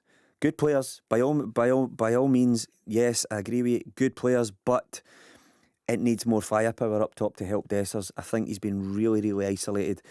Going back to his chance, you think about guys like Chris Boyd, Kenny Miller, guys when I played with Hearts, John Robertson, like Rod Wallace, they always, Billy Dodds, hit the target. Just what Tom's saying. Make sure you're composing yourself, that you've got one job to make sure you do. Hit the target, make the keeper make the save. He snatches at it and the chance is gone.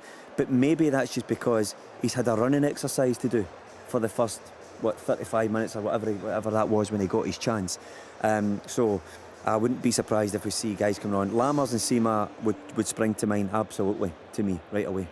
So Rangers very much on the back foot this evening. Of course, it's a big week of European football for our Scottish teams. 3 more are in action tomorrow night. Full coverage right here on BBC Radio Scotland.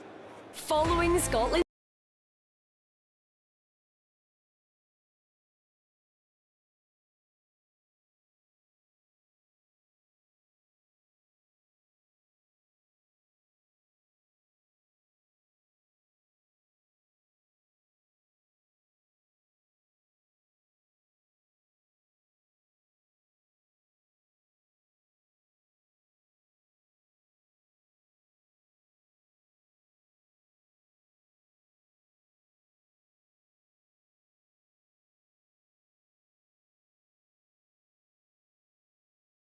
Night of European action for you on Sports Sound tomorrow evening. Stephen Thompson, a guest striker more than any other position. Confidence is key.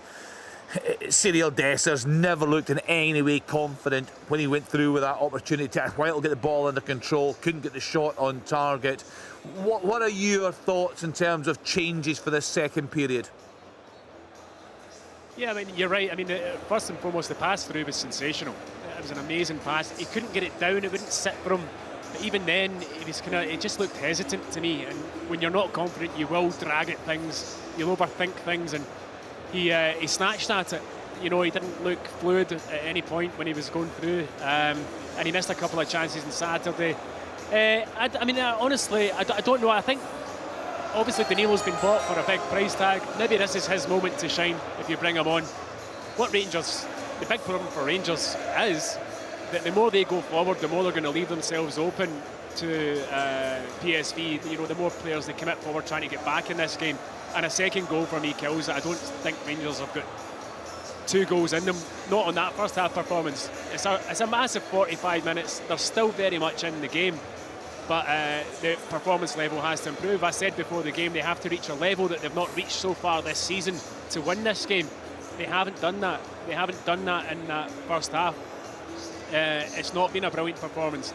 It was okay in parts, and there were things to like about it in parts, but ultimately it wasn't good enough. So to find a 45-minute performance now that's going to be of the level that's required to put Rangers into the Champions League group stages, for me, is a big, big ask. Like, they're in the game, theoretically. It's only 1-0, they're in the game. But on the evidence of the first 45 minutes, they're not really in the game at all. You know, they're not creating the chances, they have no control. You'd bet the house that if there's another goal, it's going to go to PSV. So I look at the Rangers bench, and I don't see anybody there that you could think can affect this with a track record, recent track record. I don't see anyone there.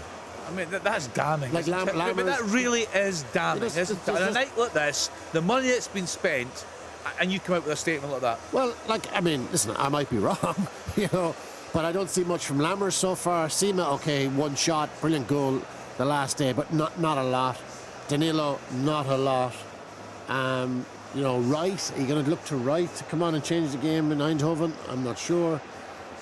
I struggle to see the saviour on the bench or in the first team, to be honest with you. Right, we shall find out. Let's get back then. PSV against Rangers, a place in the group stage of the Champions League up for grabs with Stephen Thompson and Liam McLeod.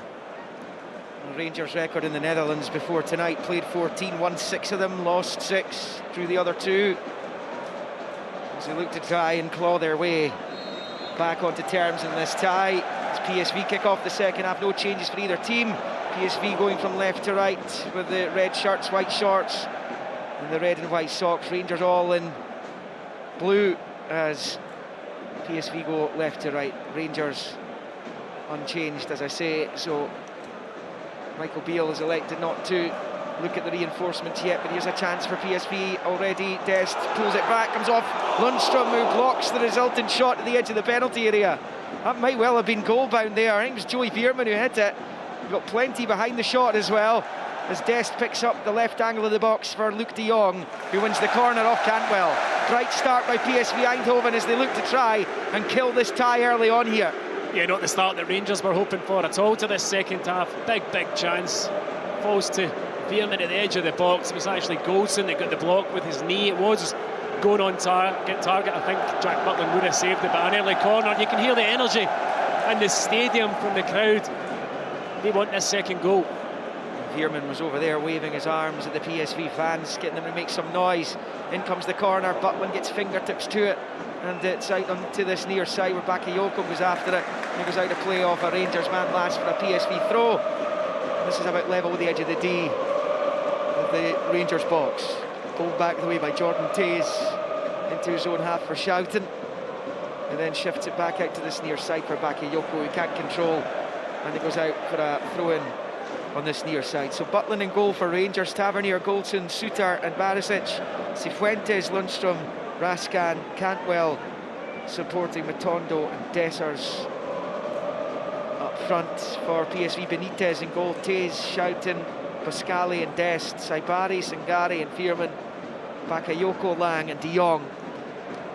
Saibari's goal, but as things stand, is taking PSV Eindhoven through to the Champions League groups at Rangers' expense. Here come PSV marauding down that left-hand side, cutting in field. It's rolled back to the edge of the penalty area, chance for 2 here, but it just evaded Veerman, and then when it dropped just inside the penalty area to him, it looked like he was going to get a shot away. He did, and it scuffed and it was blocked, and it's out for a PSV throw. Yeah, another bit of good play down that left-hand side from PSV. The ball coming into Veerman, he took a heavy touch, allowed Rangers to get out and block his shot. Tays wide on the right, gets his cross ins very deep towards the left-hand side of the area. Lang tries to control, he's done really well. Forced back outside the area though. As his pass into the middle is cut out by Raskan, who has it back for Rangers on this near side, and he wins the throw-in. Back off Tays, and that'll bring some relief to the Rangers defence, because it's been under the cosh since the restart. Yeah, it's been pretty much all PSV since the ref blew the second half whistle. It's hard to see how Rangers in this current lineup are going to get the goal that's going to get them back in this game. It's going to be a real battle for them to try and stay in the game as it is, but I can't see them creating anything. Jack is on the bench, Lammers, Sima, Sterling, Scott Wright, Davis, Balogun. King, Devine and Danilo are the outfield players as PSV have it back now with 𝓳𝓸𝓷𝓲𝓷𝓰. Jinks away from 𝓳𝓪𝓲𝓷𝓲𝓷𝓰 and then he goes through the gears. A heavy touch will allow 𝓳𝓸𝓲𝓷𝓲𝓷𝓰 in to knock it out for a throw-in on this near side. Different class. He's some player. He really is. Phenomenal player. Just driving his team forward there. Didn't know he had that change of pace in him either. I think 𝓳𝓸𝓷𝓲𝓷𝓲𝓷𝓰 just maybe got a problem here. Yeah, 𝓳𝓸𝓲𝓷𝓲𝓷𝓰 is down and the medical team are on to check him out. Ismail 𝓳𝓸𝓷𝓲𝓷𝓷𝓰's been here for a while. He joined the PSV academy from Genk, born in Barcelona. He's been in the Morocco senior squad. And he's kind of running the show here. It's his goal that separates the two. I think 𝓳𝓸𝓷𝓲𝓷𝓲𝓷𝓰 is done. I think Rangers are going to make a change here. So this is a blow, a further blow for Michael Beale. I think Borna Barisic, whatever he's done, he knew instantly that his game was over. Muscle injury. I couldn't really see where it was, but he's back up on his feet. I think they're just waiting to see if he's going to be okay. Doesn't look like it, does it? Doesn't look likely. The Rangers are going to make a change. So Michael Beale going to the bench a little earlier than he had planned. And clearly at this point, it's not just about this game, but he's going to be missed if he has an extended period on the sidelines here. 𝓳𝓸𝓲𝓷𝓲𝓷𝓰 is going to come on to replace him. Yeah, I think they might go to a back three here. To be fair, they need to change something. Maybe it'd be a blessing in disguise if they have to change shape. Yeah. Throw in PSV, level with the edge of the centre circle on this near side. Bowled into Sangare, up into there it goes. De Jong tries to help it on its way. 𝓳𝓸𝓷𝓲𝓷𝓰 trying to nick it away from Cifuentes. He's done that, rolls it along the 18-yard line. Noah Lang back to Dest. And then it's Veerman to Lang to Dest. Little flick there, as the PSV fans enjoyed. It is Lang rolling it into the penalty area. Chance here for Veerman, who forces the ball out for a goal kick in the end. It didn't come off John Lundstrom, so it's going to be a goal kick to Rangers, but Noah Lang coming to life over on that far side for PSV. Fabulous reverse pass, really is of the highest quality. Some of their passing has been a joy to watch. They seem to have that kind of defence splitting pass in them. It cuts open a Rangers backline. Rangers really struggling to find that type of quality of pass themselves this evening. 51 on the clock. PSV have another free kick, and the match has been played exclusively in Rangers territory here. They cannot get out. It'll be a free kick to PSV, who were forced into the Europa League by Rangers this time last year. They came through their group, which included Arsenal, before eventually succumbing to the eventual winners, Sevilla, in the knockout playoff round. Goes out for a throw-in, James Tavernier over it. Of course, this is the last year of the group stage in the Champions League. Moves to that new Swiss format next year, the league stage. And all the participants, all 36 of them, will play 8 games, 4 at home, 4 away, from September to January. The Europa League and the Conference League going the same way. Suter pings it forward onto the chest of Dessers. Rangers still just one behind here. 3-2 it is on aggregate. Dessers controlled. The PSV fans thought with a hand. Cantwell's not going to get onto the pass though. Over on the far side, and the Dutch side clear. And rolled out to Jordan Tays on the right, across the halfway line, looking for Bakayoko on the right touchline. Bakayoko now facing Sterling, the Rangers summer arrival, who's just on the pitch. Into the midfield for Sangare. And then out to Lang, who pops up on the right-hand side. Bakayoko takes over, taking on Sterling. Checks and turns back the way and finds Tays, who's got time to take a touch and get the cross in. What a ball it was! De Jong across the face, and 𝓳𝓸𝓷𝓲𝓷𝓰 touches it home! His second, and PSV Eindhoven second! And Rangers' Champions League dream is crumbling here in Eindhoven! 𝓳𝓸𝓷𝓲𝓷𝓰 sticks the knife in again, and it's PSV 2, Rangers 0, and 4-2 in aggregate. Well, it's really difficult to see a way back for Rangers now. PSV have started this second half ever so well. Again, it's all a wee bit easy for PSV to cut Rangers open. Brilliant football from them. The ball to the back post. I think it was De Jong. Could only hook it across the face. 𝓳𝓸𝓷𝓲𝓷𝓲𝓷𝓰 there to tap home. And yeah, I mean, I'd be amazed if Rangers can get back into this game now. Need a miracle. Just checking it. Yeah, they're just checking it. Well, 𝓳𝓸𝓷𝓲𝓷𝓲𝓷 certainly onside, as was De Jong. As we see the cross from Tays is outstanding. It's just the qualities. De Jong's done really well there, because a lot of strikers would have seen that ball come into them, and hooker by crook, they're having a shot and goal. Yeah, that's if he did. That's if he did mean to do the pullback and didn't just scuff a shot. But either way, it worked out for 𝓳𝓸𝓷𝓲𝓷𝓲 to tap it home. They've just got better players than Rangers, and it's fairly simple to see. They're a better team with better individual players. PSV heading for the Champions League groups. And that will mean Rangers will have to settle for the Europa League. But I think the initial payment for Europa League participation is between 5 and 6 million.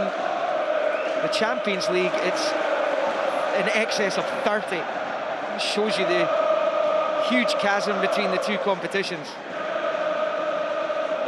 There's 𝓳𝓸𝓷𝓲𝓷𝓲𝓷𝓰 rolling it back to Goldson. 4-2 to PSV. The back-to-back Dutch Cup winners. They were runners-up to Feyenoord last season. They're going to have a right good run at it this year. They've spent a lot of money in the summer. As that slipped through to Sterling, and 𝓳𝓪𝓷𝓲𝓷𝓲𝓷𝓰 comes across as his pass towards 𝓤𝓱𝓪𝓷𝓲𝓷𝓰 is cut out by the PSV centre-back. Once again, it's the opportunity for Cyril 𝓤𝓱𝓪 with the match level at 0-0, the tie level at 2-2. He didn't take it.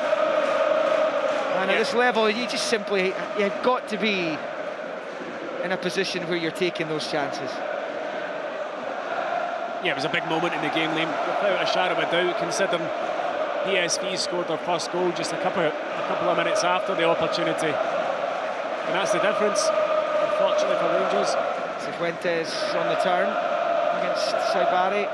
Rangers attacking here. Here's Cantwell, smashes it into the box, breaks back to the edge of the area, and Cifuentes launches it high over the bar, and it stays PSV 2, Rangers 0 in the night.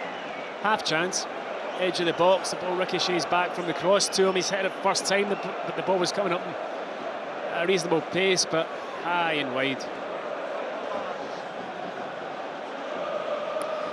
Well, you just wonder if Michael Beale just makes changes now to try and alter the course of this, because Rangers are going nowhere fast at the moment other than to the Europa League. 𝓳𝓸𝓷𝓲𝓷𝓲𝓷 into his own box for Goldson. First time ball to 𝓬𝓸𝓲𝓷𝓲𝓷, out to the right for Tavernier. Tavernier taking it up onto halfway. Into the PSV half he goes. Onto the touchline for Cantwell. Infield for Tavernier. Rolls it forward to 𝓤𝓱𝓪𝓷. 𝓤𝓱𝓪𝓷 at the edge of the area. Back to Cantwell. Passes it to Matondo in the box. He shoots over. Deflected though. Corner. Really good build-up play by Rangers. Probably their best passing move of the match. Undoubtedly, Liam. Certainly the best of this second half anyway. Really good play from them. Tavernier, Cantwell all involved. The ball comes out to Matondo on the left-hand side. He takes a shot on early. It's blocked, but yeah, definitely Rangers' best passing move, certainly of this second half. Rangers corner. They need the next goal. There's no question about that. Tavernier's over it. In-swinging corner coming up from the Rangers left. The right foot of the captain. Congested 6-yard box. He's taking it short to Matondo. Gives it back to Tavernier. Looks up, right foot chip ball flicked towards the back post. Decent from Goldson, but it goes wide, and it stays 2-0 PSV on the night. It was a well-worked corner. Short corner, Tavernier to Matondo. Back to Tavernier. He whipped it near post. Connor Goldson gets the slightest of touches on it, and it's a whisker by that far post. That'd have been a good time to score. Here on Sports Sound, Champions League playoff action on BBC Radio Scotland. It's a long ball forward for PSV. 4-2 they lead on aggregate. 𝓳𝓸𝓷𝓷𝓷𝓷𝓰 too strong for 𝓳𝓱𝓪𝓷𝓷𝓷𝓷𝓰 on this near side. Shifts it infield to Sangare, and the little give and go, and he's got all his tricks out tonight. 𝓳𝓸𝓷𝓷𝓷𝓰, confidence flowing through him. It's brilliant. Works it back from De Jong and shoots, and Butland saves. Oh, that is magnificent play by 𝓳𝓸𝓷𝓷𝓷𝓰 by PSV Eindhoven. He's at the beating heart of that as the PSV players passed their way through Rangers, and 𝓳𝓸𝓷𝓲𝓷𝓰 unfortunate to see Butland save that low, because that was heading for the bottom right, and that would have been his hat-trick, and what a way to notch a hat-trick it would have been. Phenomenal, absolutely phenomenal. What a footballer. That was just unbelievable. 3 or 4 passes, taking out 5 Rangers players. The shot from the edge of the box actually is a good save from Butland in the end. In comes the corner, and it's cleared by Cifuentes, only as far as Bakayoko. He passes it back to Taze. His pass loose though to Cantwell. Taze wins it back off Matondo. Veerman on this near side. A minute shy of the hour mark here at the 𝓳𝓸𝓷𝓲𝓷𝓰. It's PSV with Bakayoko on this near side. Up against Sterling. And back away to Taze. He finds 𝓳𝓸𝓲𝓷𝓲𝓷𝓰 to Sangare, to 𝓳𝓸𝓲𝓷 again. The Rangers can't get a kick. No, they can't. PSV are really comfortable. They're really enjoying it now. Popping the ball about for fun. Here is Lang out to 𝓳𝓸𝓷𝓲𝓷𝓰 on the left-hand touchline. He's popping up everywhere now, the Moroccan. Chip ball towards Sangare. Too much on it, and it skips through to Jack Butland. PSV 2, Rangers 0. Just wonder how long the manager's going to wait. Double change coming. Wee bit of action in the bench. Lammers and Danilo. Yeah. Well, he had to do something. 2 attacking players. It's back inside their own penalty area here for Rangers with 𝓳𝓸𝓲𝓷𝓲𝓷𝓰. Pings it out to Sterling on this near side. Heads it, keeps it in play. No, it's gone out actually over the line. There'll be a throw-in to PSV midway inside Rangers territory as Michael Beale makes the double change. Sam Lammers and Danilo. Danilo, another who's got good experience of playing PSV Eindhoven. The Rangers are in a big hole here in the Netherlands. Raskan comes off, that's the first change. And Lammers replaces him, and it's Danilo for 𝓳𝓸𝓲𝓷𝓲𝓷𝓰, who's not done anything to curry favour with the Rangers supporters tonight. He's had a hard time since moving to Ibrox, and that miss at 0-0 on the night is proving oh so crucial. Yeah, big moment. He's had another tough night. His 𝓳𝓸𝓲𝓷𝓲𝓷𝓰 really struggled to make an impact. Only had the one opportunity and didn't take it. Chance now for Danilo to show why Rangers spent that money on him. Tavernier on the right-hand side, moves it infield to Cifuentes. Cantwell to his right, that's a poor ball straight to Bakayoko. When they've had the ball, they've been so loose in possession tonight, Rangers, and when you're up against this standard of opposition, you cannot afford to do that. You can't, you've got to keep the ball to get yourself a breather as well as anything else, but too many slack passes, slack touches. They haven't looked assured and confident on the ball. Sam Lammers there, Dutchman back on home soil. He's from Tilburg.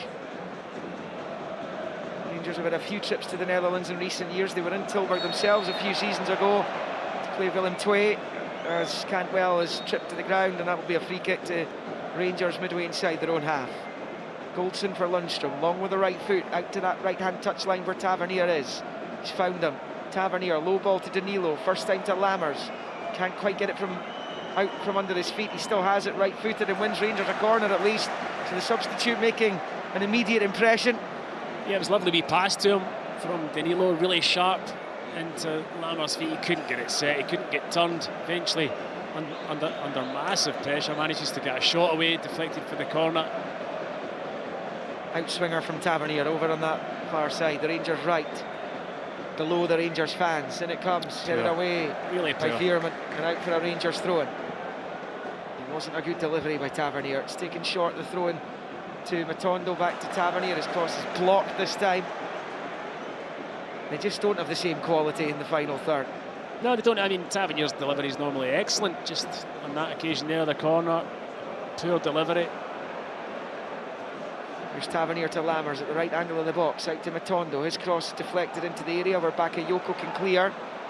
De Jong's touch will take it straight to 𝓳𝓸𝓷𝓲𝓷𝓲𝓷𝓰. Now 𝓳𝓸𝓲𝓷𝓲𝓷𝓲𝓷𝓰 and out to this left-hand side for Sterling. Short ball back to Cantwell. Cantwell then to Sterling again, hugging this left-hand touchline. Tries to move in field, but it was well read by the defender Taze, and PSV have it back. Double quick time, 𝓳𝓸𝓷𝓲𝓷𝓲𝓷𝓰's pass cut out by Sterling. Better period for Rangers this. They're 2-0 down as Tavernier comes forward. Out to the right-hand side for Matondo. A little touch from Dest, just takes it away from the Welshman as he rolls it back to Goldson. And he in turn will put it back to the edge of the centre circle for Suter. Suter forward to Cantwell. Cantwell, a lovely little ball into the area. Lammers is there, pulls it across the face. It's gone in. Tavernier's there at the back post to bring this tie back to life here. Rangers back in the game. It's been their best spell in the game, really. And James Tavernier from Sam Lammers' ball across the face of goal slides in and puts it into the roof of the net to make it PSV 2, Rangers 1. What a goal that could be. Just checking it. They're just going to check it. What an important goal this could be. It's brilliant from Cantwell. The wee scoop over the top. I think he's on, Liam. I think he's on. To Lammers. A sensational ball across the 6-yard box. And James Tavernier, who else at the back post, sliding in to put it home. That puts a different twist on things. It does. It really does. This tie's alive again. Big time. 4-3, the aggregate scoreline now stands at. As PSV win a free kick level with the Rangers 18 over on that far side. Tavernier with the foul on Lang. Yeah, I'm not sure there was too much contact there. Lang went down quite easily. Tavernier frustrated. But that has given Rangers such a lifeline. It really has. It was difficult to see where it was going to come from to get back into this match. They hadn't really created anything, but substitutions making an impact, that's for sure. Lammers did brilliantly there. And Tavernier steps up to the plate for Rangers yet again. But it's a PSV free kick in a dangerous position over on that far side. Right-footed free kick now, delivered in the box. De Jong's header! And PSV have their 2-goal lead back instantly. Luke De Jong's the man you want to keep an eye on. But somehow, he's been left to nod it past Jack Butland. And it's PSV 3, Rangers 1, and 5-3 in aggregate. Rangers' hopes extinguished almost immediately. You know, you talk about important times when you've scored a goal, you've got to keep the pressure on, not concede, stay in the game for as long as you can. At 2-1, if the game had kept going like it was, Rangers would have got another opportunity to draw level later in the game and to concede so quickly after having scored. And it's to be expected. Do you know what? De Jong in the middle of the 6-yard box, the delivery's excellent. Lammers ends up marking him, he's not going to out-jump De Jong. It's a fantastic header, but again, you cannot give that man any space in the box at all. Well, they should have learned from that is why. Last week when he scored direct from a corner. That coming from the free kick. Tavernier and Lammers had just hauled Rangers back into the tie. It was Tavernier who gave away the free kick, and Lammers was out-jumped by De Jong. And PSV lead 5-3 on the aggregate scoreline. He did suspect they'd score a couple tonight, the home team. It was about what Rangers could offer up the other end. PSV have 3 goals. 3-1. 67 played, so we're into the final quarter of the second leg. And that's such a body blow for Rangers. Michael Beale must have been sitting there having made the changes. And, you know, we're behind, but we're in this now. We're in this. And all of a sudden it's whipped away from them. Goldson's another wonderful switch of play by Goldson to Sterling on this left-hand side, testing the pace of Taze. Sterling pulls it across, but it's a lovely footwork there by Schouten, who's a midfield player, and that was just wonderful skill. Certainly didn't panic, did he? You know, in his own box, under real pressure. Just a lovely bit of skill to evade the press.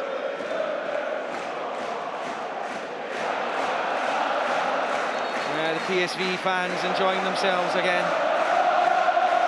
After Tavernier had given Rangers some brief respite. Andre Ramalho, centre-back's going to come on. He's going to replace Noah Lang.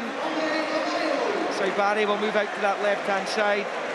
Schouten will come into the middle. And Ramalho, who wasn't fit enough to start tonight, having been taken off at Ibrox last Tuesday, will come on for the closing 20-odd minutes. Yeah, well, it was mostly through Ramalho that PSV looked a wee bit dodgy at the back, certainly on the ball. 2 or 3 giveaways he had on the evening last Tuesday night.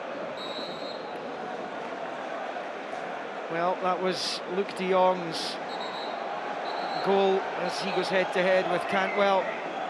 It's the first PSV Eindhoven player to score in 5 successive European matches now. That on his 250th appearance. And in their last league match, which was against Vitesse Arnhem a week past Saturday, he scored his 150th Eredivisie goal. So he's having a rare time of it just now.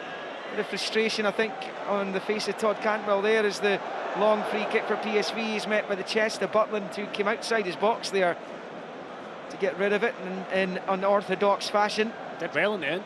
Did really well, playing as a sweeper almost. Lammers out to the right for Tavernier. Fires it forward, can't find Danilo. PSV have it back, Sangare. And on the turns, Joey Veerman. It's a fabulous midfield lineup they've got there. Yeah, Sangare again. Out to Taze on this near side. Out to Bakayoko, taking on Sterling, getting away from Sterling. It's Bakayoko to the edge of the area. Great save, Butland. Wonderful hit by Bakayoko. With the left foot, he dropped the shoulder, cut inside. Left foot effort is arching towards that left-hand corner, but Butland saves and behind for the PSV corner. He just wants to cut in. Every time he's picked the ball up, he's cut in the pitch. This time Sterling can't get near him, he cuts in, and the shot is almost inch perfect. Another good save from Jack Butland. You think about it, he's had 3 or 4 really good saves to keep this scoreline down tonight. PSV pressing, another one now would clinch it. Here comes the corner, it's flicked away by Tavernier. Now picked up by Bakayoko on the reverse side, the right-hand side of the Rangers box, crosses in, headed away by Lammers. It's come back in towards De Jong, who fires it over the bar. Not sure how that happened.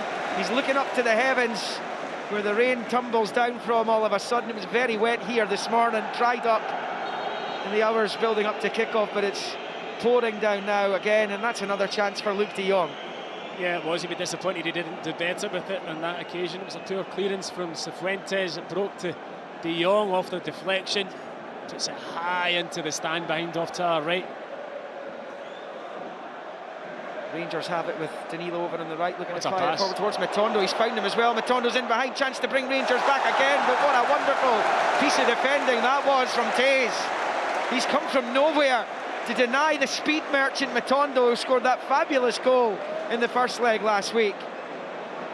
The quality of pass through from Danilo is absolutely outstanding. Again, Matondo's first touch, after he takes it, he waits and hesitates and allows Tez to get back and make the tackle. Third corner of the match for Rangers. Tavernier takes, Lundstrom can't get anything onto it. PSV head clear, only as far as Cantwell. Out to that right-hand side for Tavernier, fires the cross ball in, comes off the head of Sangare. The edge of the box, De Jong heads clear, only as far as Cantwell, crosses back in. 𝓲𝓲𝓷𝓲𝓷𝓲 this time, heads it away. Dest tries to clear his lines. Cifuentes picking up the scraps on this near side, through the legs of Dest. He's found Lundstrom, getting it back here, Cifuentes. Left-hand side of the PSV penalty area. So we approach 72 minutes. Rangers 3-1 down on the night, 5-3 in aggregate. Cantwell to Lammers, and he touches it back to Suter. Right-footed, low ball, square to Lundstrom. Lundstrom with the right foot as well, out to the left-hand side for Sterling, who moves it into Lundstrom, who sweeps it towards Lammers, looking for space to shoot, which he does. He puts it wide of that left-hand post, and on 72 minutes it will stay PSV Eindhoven 3, Rangers 1. Good play from Lammers, getting it out of his feet. Left foot, probably a good 21 yards out, just wide of the post. He's looked decent since he came on, probably the best I've seen him in a Rangers shirt. He's involved in the goal, getting a couple of shots off. PSV Eindhoven, 24-time Dutch champions, pipped for the league title by Feyenoord last season, and desperate to wrestle it away from their rivals from Rotterdam. As Lundstrom collects, rolls it out to Sterling on this near side, and now Cantwell, he loses out. Poor touch, Sangare, now Bakayoko gets it from Veerman on this right-hand side, and Cantwell brings down Bakayoko, and the referee comes over to speak to the Rangers midfielder. Lucky not to be in the book again. He's got this in his game, Cantwell. When he gets frustrated and things aren't going his way, he makes these silly fouls. Should have been a yellow in my book. course, avoided that second yellow last week. A wild challenge at Ibrox. Now, here's the main man again, 𝓳𝓸𝓷𝓲𝓷𝓲𝓷𝓰, out to 𝓳𝓪𝓲𝓲𝓷𝓲𝓷𝓰 in space, right-hand side of the box. Onto the left again, he goes for goal. It's a weaker effort this time. It's a comfortable take for Jack Butland. Yeah, exactly the same as the last one. On his left foot, you know he's going to cut inside. He only needs half a yard, gets his shot away, but this time missing the accuracy and power of the first effort. Tavernier in field to Cifuentes, back to Tavernier over on the right-hand side on the touchline, forward to Lammers, back to Tavernier, looking for Lammers, but they lose out. And PSV have it back, shouting into the centre circle for Sangare and out to Tays on this near side as he goes back the way to Ramalho. Lots more European action tomorrow night. PAOK Hearts, Aston Villa Hibs in the Conference League playoff. Hearts 2-1 down to PAOK. Of course, Hibs 5-0 down to Aston Villa. So Unai Emery is going to put out a pretty young Villa team tomorrow, going by what he was saying today in the build-up to that game. And Aberdeen, of course, looking to finally get into the Europa League group stage. It's a target for them for a long time now. 2-2 after the first leg in Sweden against the Swedish champions Häcken. Full house at Pittodrie, live on Sportsound. All of those matches we'll keep you up to date with. Commentary of the Hearts and Aberdeen games. And that game at Pittodrie's live on the BBC Scotland television channel as well. Here's John Souttar for Rangers, striding forward into the final third. Souttar has it on the near side. It gets the cross in, headed away though pretty comfortably by Boscali under no pressure. We're in the final 15 minutes here in Eindhoven. PSV 5-3 to the good on the aggregate scoreline. Twice Rangers led at Ibrox last week. Twice they were pegged back. 2-2 after the first leg as it was last year, but this has been an even better PSV performance than we saw against them last season. Rangers rode their luck at times here last year, but they took their opportunity when it came their way as Matondo drives forward. Wonderful play from Matondo! Oh, he's hit the post! What a run that was! And Matondo weaved his way past players into the penalty area. His shot comes off the right-hand post and goes behind for a goal kick in the end, and it will remain 3-1 PSV on the night. What a goal that would have been, Liam. This is what he can bring. He's a frustrating player because he does things sometimes that have you scratching your head, and other times he does things like that. It was just absolutely superb. The drive and run, his pace is electric. His footwork there to get into the box and past those two players was outstanding. Then he tries to curl it into the top corner, hits the outside of the post. That made things interesting. Good play by the Welsh cap. Turns 23 next month, so still at a relatively young age in football terms. That bobbles out for a PSV throw-in level with the edge of the centre circle in the Rangers half. And that goes in, that brings Rangers right back into the equation again. As it is, there's still daylight between PSV and Michael Beale's team. It's PSV Eindhoven in possession. Here's Schouten, turns it from the left to the right at the centre circle. Now it's with Tays, out to Bakayoko, wide on the right, taking on his man again, Sterling. Waits for the overlap, Tays pulls it back the way, and then the shot from Veerman goes in! And Rangers are on the receiving end of a hammering here as PSV obliterate their Champions League hopes in the most brutal fashion. It's PSV Eindhoven 4. Rangers 1, and that makes the aggregate scoreline 6-3.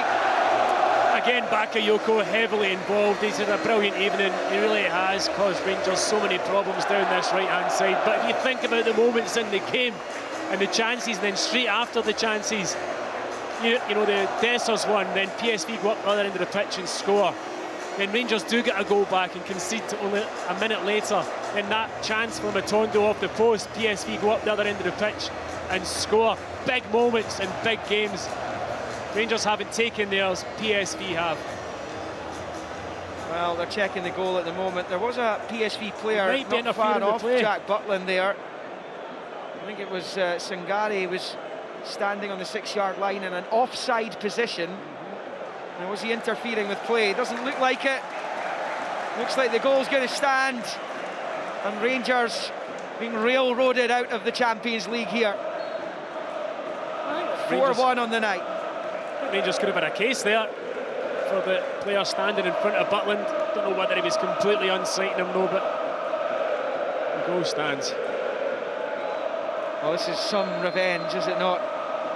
PSV, they posted on social media as soon as they came through Sturm Graz in the third qualifying round that they were ready for time for revenge, is what they said.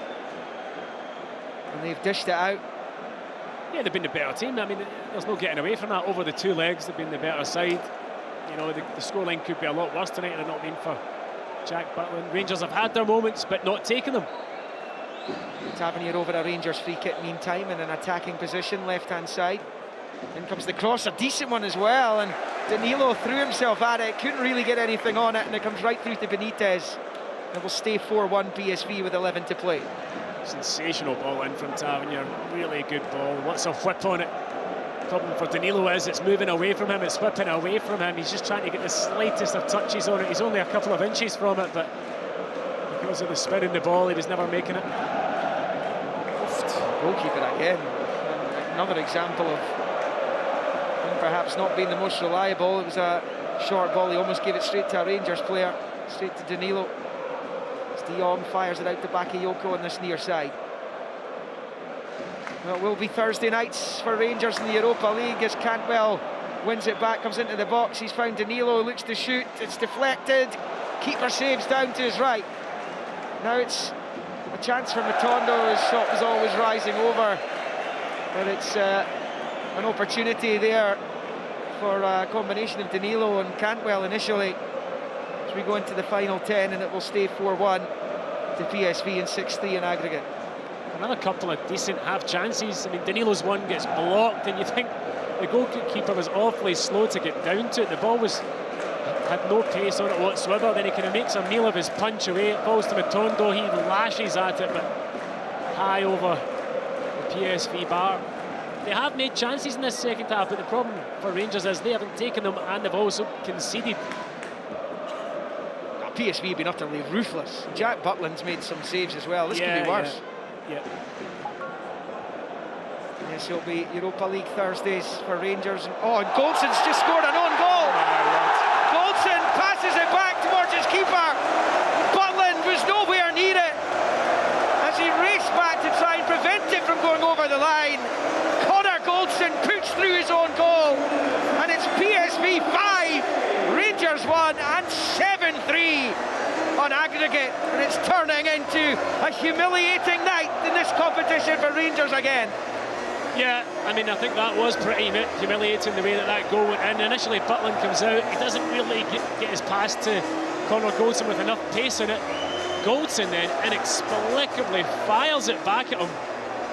He's nowhere. He's absolutely nowhere. He scrambles to try and get it just in the line, but it goes in. I mean, a horrendous mistake. Combination of Butland, but then Goldson, inexplicable how he put so much pace on that ball back towards his own goal. Well, that sums up the Rangers night. Connor Goldson took a while to raise his head there as he stared down at the turf looking for answers. An ignominious moment in the Rangers' career of Connor Goldson. Change for PSV. Olivier Boscali, the centre-back, is going to be replaced by Guus Thiel, who was a sub last week as well. But that was a really horrible moment for Connor Goldson. It's going to be a double change for PSV, in fact. And they're going to bring on Shimandi Sambo, again, he was a sub last week as well. He comes on for Taze, by the looks of things. And yeah, PSV running rampant here. No half. There's Matondo. Sterling on the overlap. Matondo continuing his run towards the byline. He wins the corner at least for Rangers down on this left-hand side. And again, it's kind of threatening to boil over for the Rangers players, and I think Matondo just stuck the head on. They both did it. The PSV player. They were both at it. They'd both been booked. Yeah. Just going head to head, and they both had just had a wee nibble at each other. Yeah. Well, obviously be looking at this in the background, but the corner has been taken by Tavernier, so no further action as the goalkeeper comes and claims. The referee, I think, is going to order a retake. Now, is that because they're still checking the... Perhaps he was still speaking to the VAR. I think so. And that corner was taken by Tavernier. Sambo and Matondo yellow card at 83.5 on the clock. 5-1 PSV Eindhoven. In comes the corner, it's headed away. Comes to Cantwell. His effort from 20+ yards goes well over the bar, and it will remain 7-3 on aggregate. And of course, Rangers suffered some humiliating Champions League nights in the groups last term, and it's been the same story tonight in the playoff. Another multiple goal defeat coming their way here as Ryan Jack comes on to replace Matondo, who's shown some good spark tonight actually at times. Rabbi Matondo, again, perhaps his decision making not the best, but he's had opportunities and he's been arguably Rangers' best player tonight. Yeah, I would agree with that. He's had some really good moments. Certainly running with the ball, he's caused problems. Really unlucky not to score with the shot off the post. And he has looked bright. He's reinvigorated his Rangers career. He looked kind of gone for me at the start of this season, but he's impressed his manager and he's taken his chances when they've come. Benitez with the long ball from the goal kick. Goldson underneath it. And now onto the chest of Cifuentes. It's going to be difficult for Connor Goldson to get that out of his mind now, isn't it? Well, Benitez got an Old Firm game on Sunday. Celtic visiting Ibrox Sunday, high noon. Another busy weekend ahead. Open all mics on Saturday, followed by those 3 Premiership matches on Sunday. Rangers, Celtic, Aberdeen, Hibs, Hearts, Motherwell. Celtic will find out who they will be joining in a section of the Champions League with tomorrow, 5 o'clock. The draw in Monaco. Rangers' name will not be in that draw. They will have to wait until Friday in the Europa League. Saibari for De Jong. Could get worse here. Across to the right-hand side, and Butland saves from Teal. Well, it's another brilliant save from Butland. He made it look easy. The cross in from De Jong, sensational. The pass through to him from Saibari, real quality. And at the back post, Teal catches it really well, but Butland does ever so well to just clear it with his feet. If it hadn't been for Butland in these 4 or 5 saves in big moments, this could have been even more embarrassing. Vertessen's going to come on to replace the man of the moment for PSV, Saibari. He scored twice tonight. Could have had a hat-trick himself. He's been excellent. He'll be replaced by Vertessen. And just to rub more salt in Rangers' wounds, the man who set up their winner here last season, Malik Tillman, is going to come on for his PSV Eindhoven debut on loan from Bayern Munich. Rangers wanted him, perhaps not for the fee Bayern were looking at. But Tillman will come on for PSV Eindhoven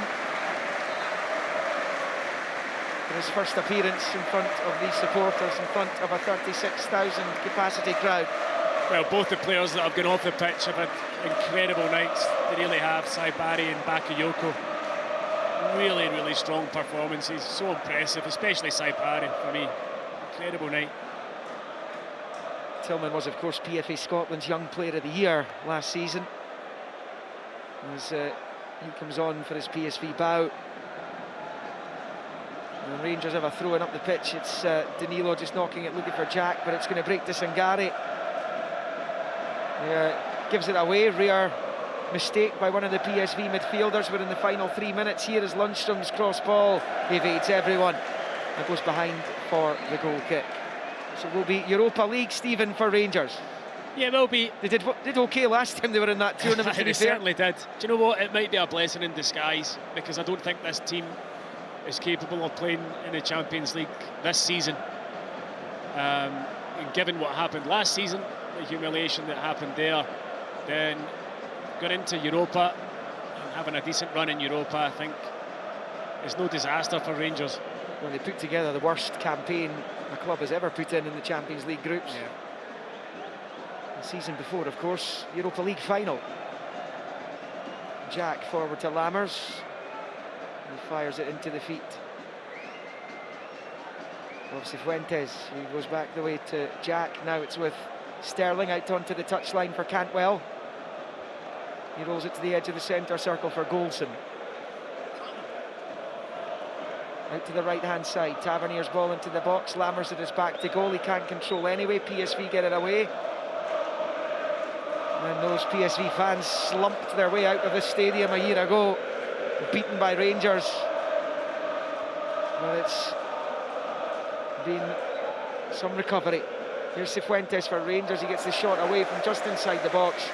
He doesn't catch it, and it's a comfortable take in the end for Benitez. Extremely comfortable. Yeah, he found himself in a wee bit of space in the box. Did Cifuentes manages to turn and get the shot off, but it was going at zero pace, and the goalkeeper straight down his throat. There's been some real lessons for some of these Rangers players who won't have experienced this kind of night. It's something they can store away in the mind and make use of in the years to come in their seasons, or their seasons to come in their careers. As De Jong comes down the right of the Rangers box, low ball in, comfortable take for Butland this time. We're in the final minute of the 90 here in Eindhoven. 5-1 PSV. That ball comes off Veerman, last out for a throw into Rangers over on that right-hand side. Danilo takes to Lammers, and he puts it straight back into touch. A PSV throw-in. Yeah, not the best. It wasn't a great throw from Danilo to Lammers, but it wasn't a great touch either. Just gift him possession back. I mean, the game's been done for some period now. PSV taking their foot off the gas a wee bit. We'll get some post-match reaction from Michael Beale, perhaps a player or two as well. 5 minutes of stoppage time has been confirmed, and we're into the first of those. Post-match reaction to come here on Sportsound and BBC Radio Scotland. You'll get the Europa and Conference League draws on Friday, once the teams and 3 Scottish teams in action in those 2 competitions tomorrow. As De Jong finds Tillman, and it's shifted out to the left-hand side, and here come PSV Eindhoven again, and Rangers could be in even further trouble. That last-ditch challenge by Souttar's a good one. Great tackle. And then Tavernier plays it off to his former teammate Tillman, and behind for a Rangers goal kick. It's an important challenge that by Souttar, as PSV, it was Vertessen who was driving down the left into the box. Looked like he was just beating everyone. Yeah, it was some run. It really was. A really well-timed challenge by John Souttar. But the Rangers players, they need to get this out of their heads very quickly and get their minds set on Sunday, which is a huge game for them. Even this early in the season, it's massive isn't it? Game. Because both Rangers and Celtic have had their problems early in the campaign. Celtic out of the League Cup, of course, held by St Johnstone last week. Rangers losing at Kilmarnock, thrashed here in Eindhoven in the Champions League playoffs. So both teams will have gone into that fixture in better frames of mind in the past. Here's Goose Teal for PSV, right-hand side, drives it across, headed away by Goldson. It's now with Vertessen over on that left-hand side. It's an overlap from Dest. If he wants it, he plays it short to Veerman instead. Veerman gets it back immediately from Dest, and he flashes it into the centre circle. 𝓳𝓸𝓲𝓷𝓲𝓷𝓰, who's gone back into central defence, I think, by the looks of that. It's now with Ramalho. It's Pascali coming off, and certainly started the match there in place of Ramalho, who's now on the pitch.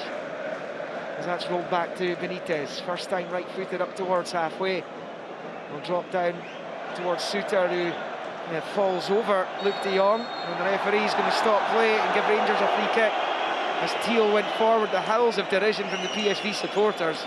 They're 3 minutes away from the Champions League groups. I'm not sure they need to pontificate too much. No, John Souttar just went up way too early. Landed quite awkwardly in the end. Back on his feet. See Cyril Dessers sitting down, staring out at the pitch, rather vacant look in his face after spurning that chance. And this game was 0-0. The PSV might have gone on to score another 4 or 5 anyway, you never know, but it would have put a different complexion on the match and the tie had he converted that chance. Lundstrom forward towards Danilo. We've played 3 of the 5 minutes. Here's De Jong. He's got a chance to play in. Teal to the left, which he does. His effort blocked by Goldson. Second chance across, cleared by Souttar. Here's Veerman. Out to the left-hand side, 𝓳𝓸𝓲𝓷𝓲𝓷𝓰 gets the cross ball in, but it's an easy take for Butland this time. I mean, it is 5-1. It could have been 7 or 8, looking at the chances that PSV have missed. And saying that, you do feel as though Rangers could have scored another couple themselves, hitting the post, and another couple of close misses. Yellow card for Malik Tillman, who's just chopped his old teammate Todd Cantwell to the ground. There'll be a free kick to Rangers on this near side. Yeah, it wasn't a great tackle from Tillman. And it will be Sterling to put it back into zone half for Suter. Tillman's move here has brought him Champions League group stage football, as it did last year when he went to Ibrox. Breaks to Schouten inside his own penalty area. We're in the final minute of the stoppage time. Offside flags up against Rangers. Free kick PSV. And they're enjoying their night, Stephen, now, round about us. Yeah, and they deserve it. They really do. They had the heartache last year when Rangers came here and won. But there's no doubt, absolutely no doubt, PSV deserved to go through. They've been the better side over the two ties. And they've got a very strong side. Incredible players, individual players in their team as well. Yeah, it'll be interesting to see how they do. Yeah, it will be. It will be. Throwing for Dijon Sterling on this near side. Final few seconds of another wretched night of continental football for Rangers. Those morale-sapping defeats in Amsterdam, in Naples, and the home game against Liverpool in particular. As the final whistle goes, and Rangers will be in the Europa League this season. And Champions League hopes extinguished here in spectacular fashion by PSV in Eindhoven. 𝓳𝓸𝓲𝓷𝓲𝓷𝓰 had a chance to put Rangers 3-2 up in the tie in the first half. But he missed that opportunity. His shot squirmed wide when he was one-on-one. And he was made to pay an almighty price as PSV went about their business with a murderous purpose tonight. 𝓳𝓸𝓷𝓲𝓷𝓰, the Moroccan, was the star of the show with 2 goals. Tavernier brought Rangers back to within 1 again on 65. With goals from De Jong, Veerman, and an embarrassing OG by Connor Goldson send Rangers spinning out of the Champions League at the playoff stage. And they will be in the draw for the Europa League on Friday at lunchtime. And it will not be tomorrow's Champions League draw, where Celtic will be very interested to see who they get when it's made at 5 o'clock tomorrow afternoon in Monaco. Well, Rangers have to lick their wounds. They're going to have to get things turned around fairly quickly with Celtic visiting Ibrox, and that powder keg derby on Sunday, which will be live here on Sportsound. So the Rangers players go to applaud their fans, many of whom are still here and getting behind the players, but a pretty embarrassing scoreline in the end up as it finishes here at the Philipsstadion. PSV Eindhoven 5, Rangers 1, and 7-3 on aggregate. Rangers in the Champions League playoff round. Live on Sportsound from BBC Radio Scotland. There's no substitute.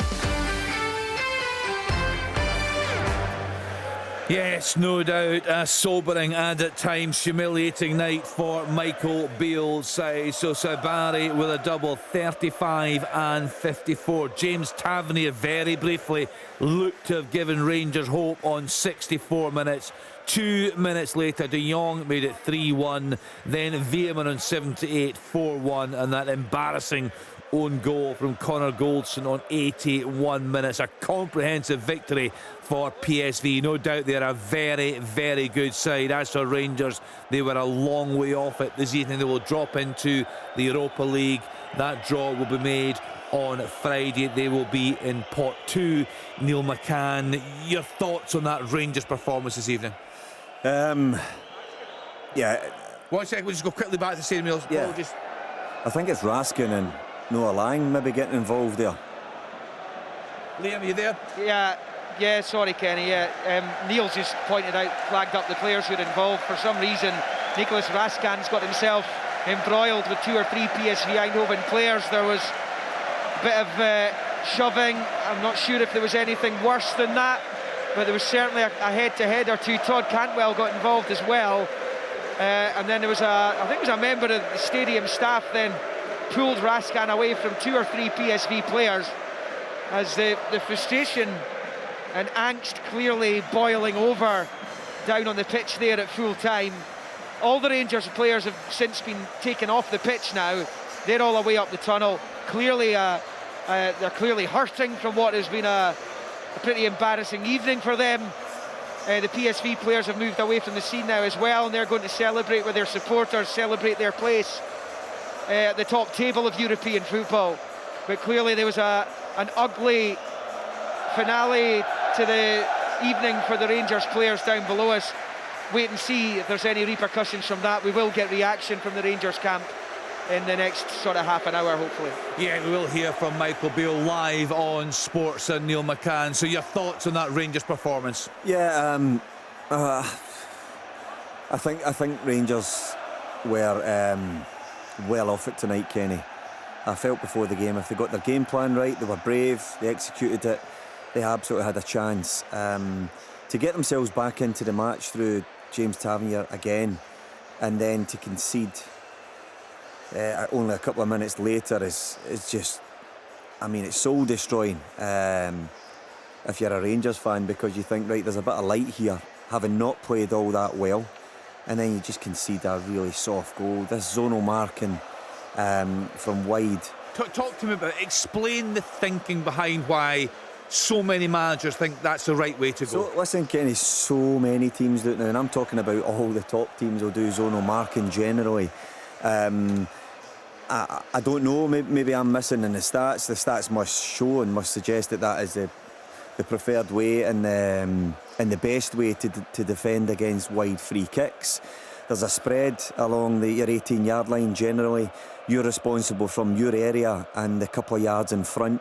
But tonight, De Jong, who's probably the biggest threat in there, walks through behind Tavernier, who is exonerated because he's due for his space where he's standing and in the area in front.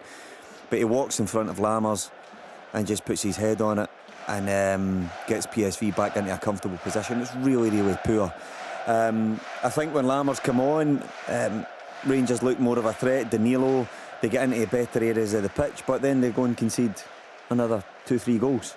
So there has to be a balance, and I think PSV were just better. Tomo said something tonight during commentary when PSV were out of sight that was a blessing in disguise. I kind of have to agree with that. I don't think this Rangers side would have been ready for Champions League football. Looking at it, I don't know if they've improved in last year, so maybe the Europa League is the best place for them right now, and they can concentrate on trying to wrestle the title back from Celtic. It's a good point, Tom, isn't it? Because in all truth, for large periods tonight, they were outclassed, just as they were in the Champions League last season. Yeah, they were annihilated, and 5, as mortifying as it is, it's kind of, they kind of got away with it. With 5, it could have been 6, 7, maybe more. You know, they don't belong in the Champions League. That's the bottom line. They didn't belong in it last season, and they don't belong in it on this evidence this season. You know, to concede 5 against a very good team, very, very good team, that's a tough one to take. Outclassed by a massive margin. The defending was really poor. Their passing was really poor. Like since the Europa, now albeit they're playing against top-notch sides, but since the Europa League final, they've played 14 European games, and they've only won 2 of them, and they've conceded 35 goals. You know, yeah, you got to put in the fact that they are playing against, you know, PSV and Ajax and Napoli and Liverpool, top-notch sides, but they haven't found a way last season and clearly this season to survive in games, to try and make it a battle. When they go in against these good sides, over the course of 2 matches, they get obliterated, and that was men against boys tonight. Yeah, I'm interested, Tom, to see what the perspective is just watching the game live in the stadium. At any point, perhaps aside from the 𝓳𝓸𝓷𝓷𝓷𝓰's chance, that was in 32 minutes, did you have any belief that Rangers could actually do the business tonight? I felt as though they started the game quite well. You know, the opening 15 or so minutes, they weren't under massive pressure. They had that decent ball across the box at the very start of the game, but as soon as PSV kind of got their foot on the ball, and I mean, we're talking about a different level of footballer. 𝓳𝓸𝓷𝓲𝓷𝓰, I mean, I know Neil likes him, but I mean, his performance tonight was absolutely sensational, and watching it live here, it's a level of player Rangers don't have. Bakayoko, he could be away for however many millions of pounds. It's just talent that Rangers don't have, so it's very difficult to beat.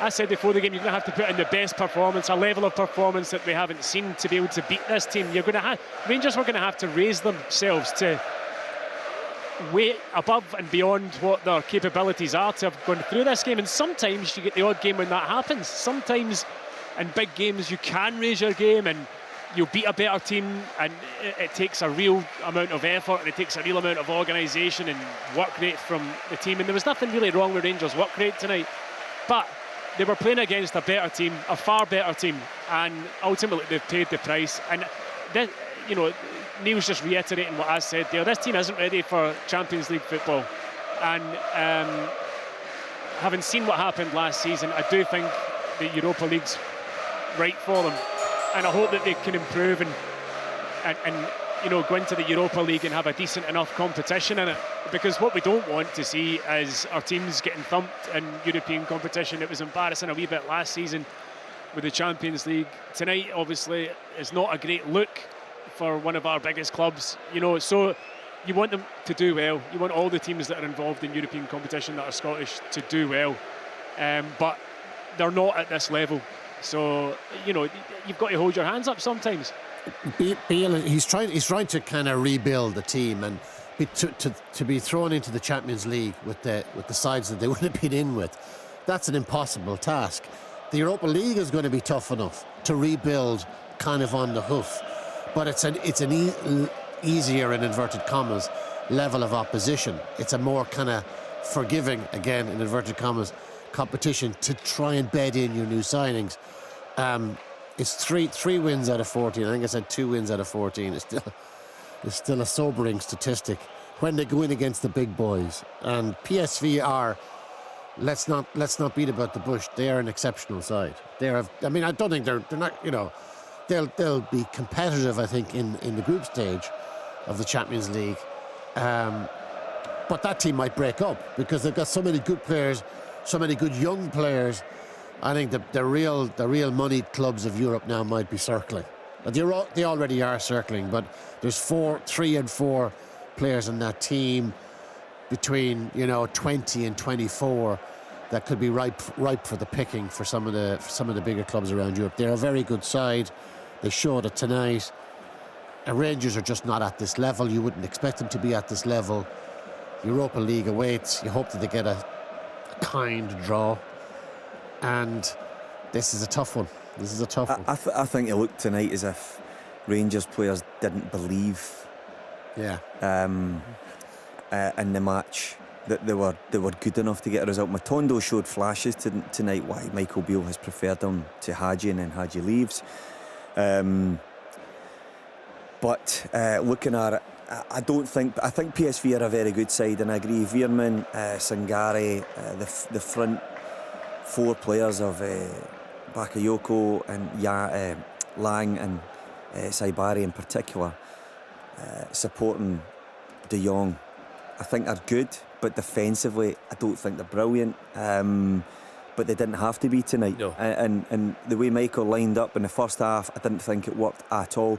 I actually feel a wee bit sorry for 𝓤𝓸𝓲𝓷𝓲𝓷𝓰 sitting in that bench. He's hurting just now because he's been brought in with expectation, and it's not clicked for him yet.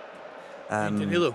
Sorry? Danilo. I'm talking about 𝓤𝓸𝓲 first. Yeah, but then Danilo, 𝓤𝓸𝓲's sitting on the bench looked at. I mean, he looked a very, very down player in there. almost shell-shocked sitting on the bench. It was a couple of close-ups on the television cameras, and I look at Danilo who come on and as well, and I'm watching the boys going over to the fans, and they're probably looking thinking, these fans are mad. You know, they're a mad group of supporters, passionate. I mean, so supportive to their team in terms of they'll follow all over the place with great noise, and at times on the pitch tonight it looked a bridge too far for them. So to go into the Europa League, I think, is the right place for Rangers right now. I think they've managed to churn back some ground on Celtic after surrendering 3 points in the first game of the season. That's where the bread and butter's at for Michael Beale. The bread and butter's, and go and enjoy the Europa League, but their task at hand here is to get silverware first and foremost, but it's a league title. Well, what about these? What about these two you've mentioned up front? There's been significant investment in this squad. I mean, the success in terms of the recruitment so far is Butland. You mentioned the word commanding last week. He's been very, very good. He prevented a totally embarrassing scoreline tonight. But up top, the Rangers fans will take a lot of convincing that Dessers and Danilo will deliver them the league title this season. I agree. Michael has to find the formula, right? So he believes that these guys are good players. I think they're all technically good players. But he has to find a formula that is going to capture the imagination of the Rangers fans. There's a clear identity of style of play. And that identity and style of play needs to churn out results so that the Rangers fans are knowing what they're going to turn up and what type of football they're expecting to see. You look across the city, talking about Ange Postecoglou even, and Brendan Rodgers got clearly a different style. But under Ange Postecoglou, Celtic fans would roll into a game of football and know exactly how Celtic were going to play. They're coming to Brendan Rodgers and they know roughly what he's going to play like, but it's not clicking yet. I think Rangers fans are coming to watch Rangers and they're not quite sure what the style is. I'm not quite sure. My job as a pundit is to actually try and analyse a game and dissect it and pass my thoughts on to the punters of what is going on from a professional point of view. And I look at it and I'm looking at Michael Beale's sides, and I totally believe he's got an idea of what should be his first 11 and how he wants to play. But I don't believe that he's seen it yet, and I don't think there's any evidence just yet. But these guys need time to settle, of course, into Scottish football. But we keep saying it, that time is short in Scottish football. The rope was short before they start to tighten it. Totally. And now he's got a game on Sunday, which he dare not lose. I know, it's amazing. He just what's helped him? Sorry, go on, Tom. Sorry, Tom. I was just going to say what's helped Michael Beale to a certain extent is Celtic not firing in all cylinders. Because if they'd started the season like last season and were on fire, then there'd be an awful lot more stick. Celtic going out of the League Cup, obviously Rangers become favourites automatically, and then dropping points at home on Saturday with a poor performance, Celtic. So, it's kind of almost evening out a wee bit in terms of like neither of the two of our the big clubs have started the season well. I think that is really kind of it's kind of softened the blow, I think, for Michael Beale in terms of losing that first league game, and then obviously tonight. Sunday's huge now, and Neil was right to say before the game, there's probably not been a time when the Old Firm have met in a game where neither are really, looking good or looking like in form or. You know what I mean? So it's going to be it's a really hard game to call actually Sunday. It's going to be dead interesting. Does the manner, Tom, of the defeat tonight, do you see that having an impact on Rangers on Sunday? I don't know. I mean, I think obviously it's going to be a sore one to take. They'll need to take the flak, but an Old Firm game, it's on its own terms. It's you don't need any kind of motivation for an Old Firm game, and I don't think there'll be a hangover from this game. I really don't. I think you've got to, and that's the manager's job. He's got to put this to bed. He's got to tell the players. Tonight he'll give them the information about what he thought of this game, but that then that's gone, and there's no point in looking over that again, because they're not going to be playing against a team as good as PSV. So they need to come into Sunday's game with a fresh approach and with a kind of, right, that's gone. the league is what is our biggest focus this season, and here's the first Old Firm game, a chance to kind of go ahead of Celtic. This, this game tonight will be parked by the manager. At least I think it should be. Yeah, it's a huge game. It's always a big game. We know that, Neil. But just as you say, given the poor form of both sides at the moment, this will tell us a lot on Sunday, won't it? Yeah, I mean, we say poor form. It's not perfect yet by a stretch. But I mean, they're not poor. But going into these games, generally the sides are starting to hit a higher gear. I'm looking at the team there, and I'm thinking about what he's going to do on the basis of what we've just witnessed, and I would think Matondo would start for Rangers. I think Lammers would come to mind. I thought he made an impact when he came on tonight, not just because he made the goal for Tavernier, but I think he offers something. Then you're looking, right, does he go with a guy who's struggling a wee bit in Dessers, or does he go with Danilo, or does he go with Sima? This is what I mean. We're now in September, and I don't quite think that Michael could pin his hat on a centre forward that is going to guarantee. What sort of calendar have you got? What's that? What sort of calendar have you got? Well, definitely says Wednesday, the 30th of August on my phone. Sorry. Aye, you're right. Sorry, aye, right.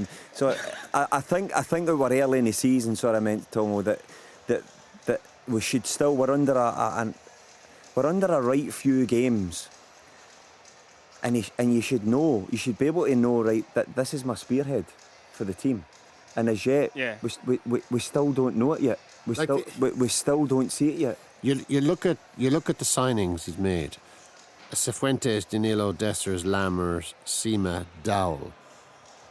You would, as the Rangers manager, you would hope that some of those would be guaranteed starters, like on merit, guaranteed.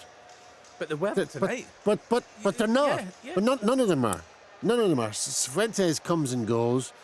Big question marks over all of them. These are a lot of money spent in fees and salaries, and you wouldn't hang your hat on any of them. And I know it's early in the season, but you think that one or two of them would hit the ground and instantly be recognisable as he's got to start. Every week he's got to start. And none of them really do. All of them, if there was better on the bench or coming through, all of those guys would be 100 of them. Every one of them.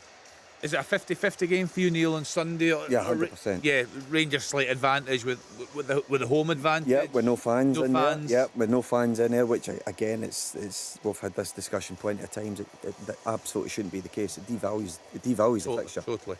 I know it's getting more Rangers fans in there, and they'll love that, but I just think it devalues the fixture and makes it a poorer spectacle. But yeah, I think it's very finely balanced due to the fact that both managers are struggling to find their best functioning team at the minute. Honestly, I'm really intrigued to see how this fixture goes at the weekend and Sunday. It could have a huge bearing on where the title's going to go. And I know it's really early, but I'm talking about mindset.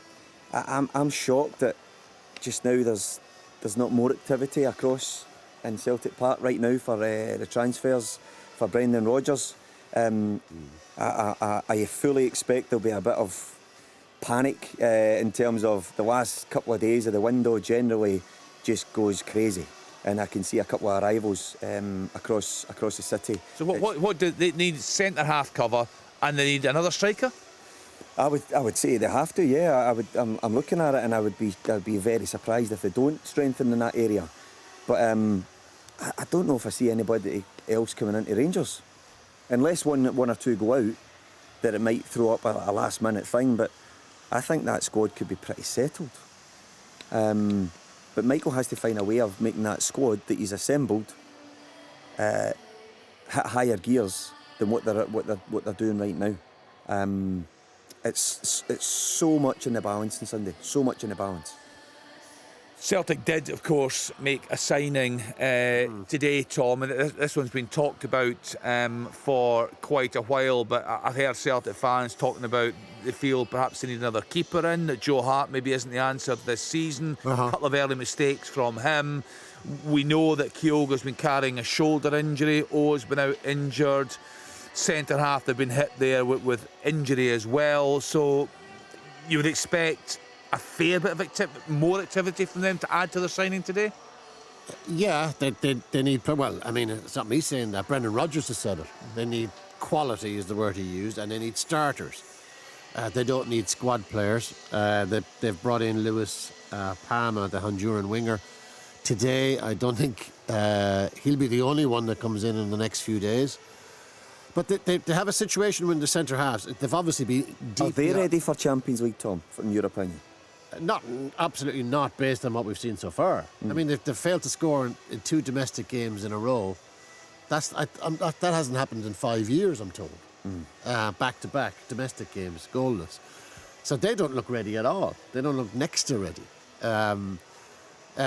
Because not only have they had all these injuries at centre-half, and they've a load of centre-half, so did they bring in another one? They're talking about Nat Phillips of Liverpool. I don't think Nat Phillips is a particularly good centre-half. Did they need it? Because they've got a ton of them, but just most of them are injured. Did they need another one? I think they've got about 6 centre-halves at the club at the moment. What they need is their big players to get fit, as in Carter Vickers primarily, and they need Callum McGregor and Kyogo and Maeda and Abada to lift it. Everything has gone flat because they're probably trying to adapt to Brendan Rodgers' way, but they don't look like themselves at all.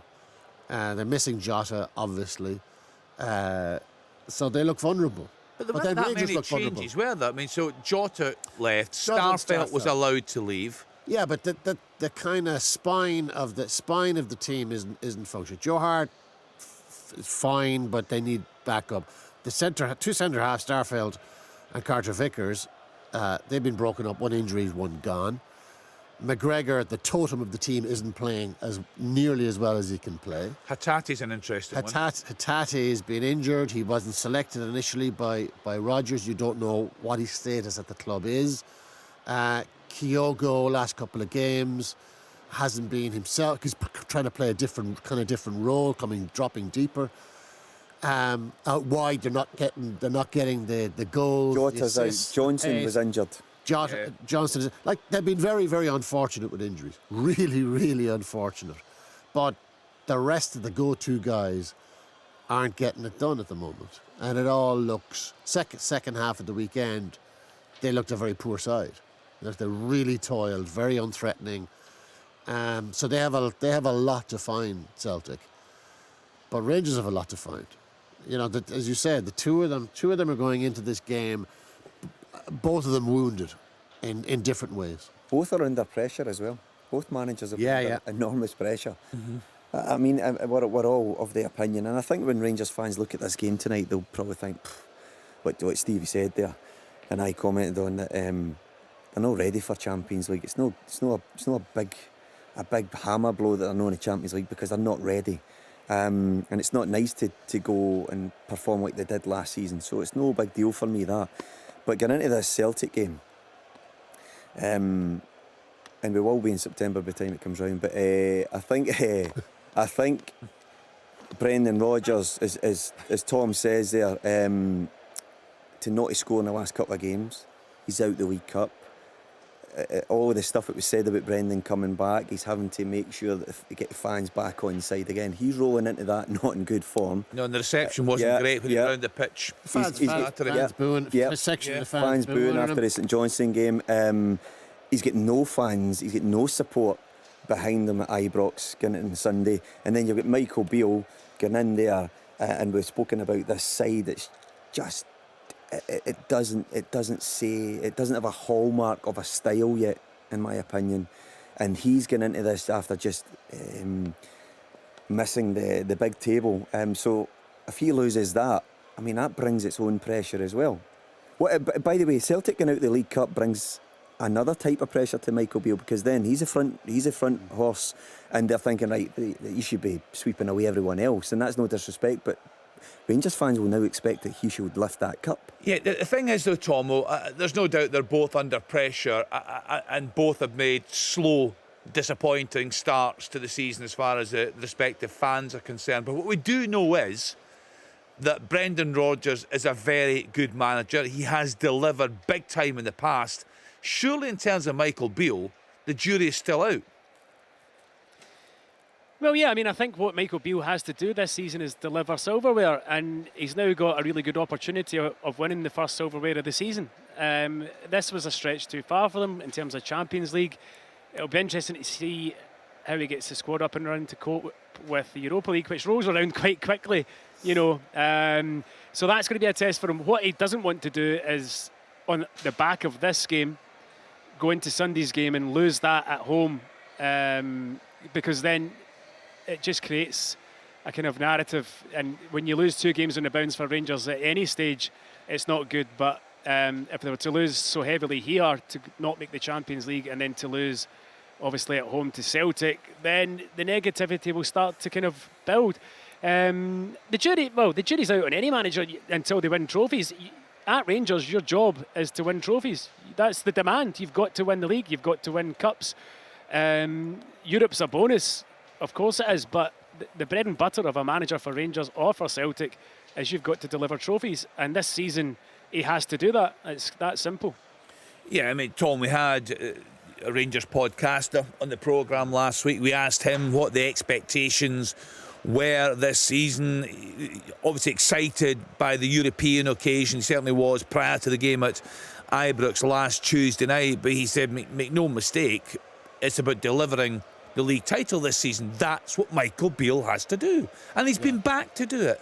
He has been back to do it, but he's the players he's brought in, and we keep going back to that. I always said at the start of the season that if Michael Beale got his recruitment right, this could be a proper title race. There's a big question mark about whether he's got his recruitment right. What I didn't foresee is Celtic struggling the way they have been struggling. Couldn't foresee their injury list, which I think has derailed them a little bit. It's the top 2 are in a kind of different place to where I thought they would be. I thought that 1 or 2 of these guys, their new signings, would hit their straps kind of from day one, but they haven't really. So we're in a kind of holding pattern, and I think Sunday will tell us a lot. And if there's a winner and if there's a loser, the loser is going to be under some serious pressure from their fan base, big time.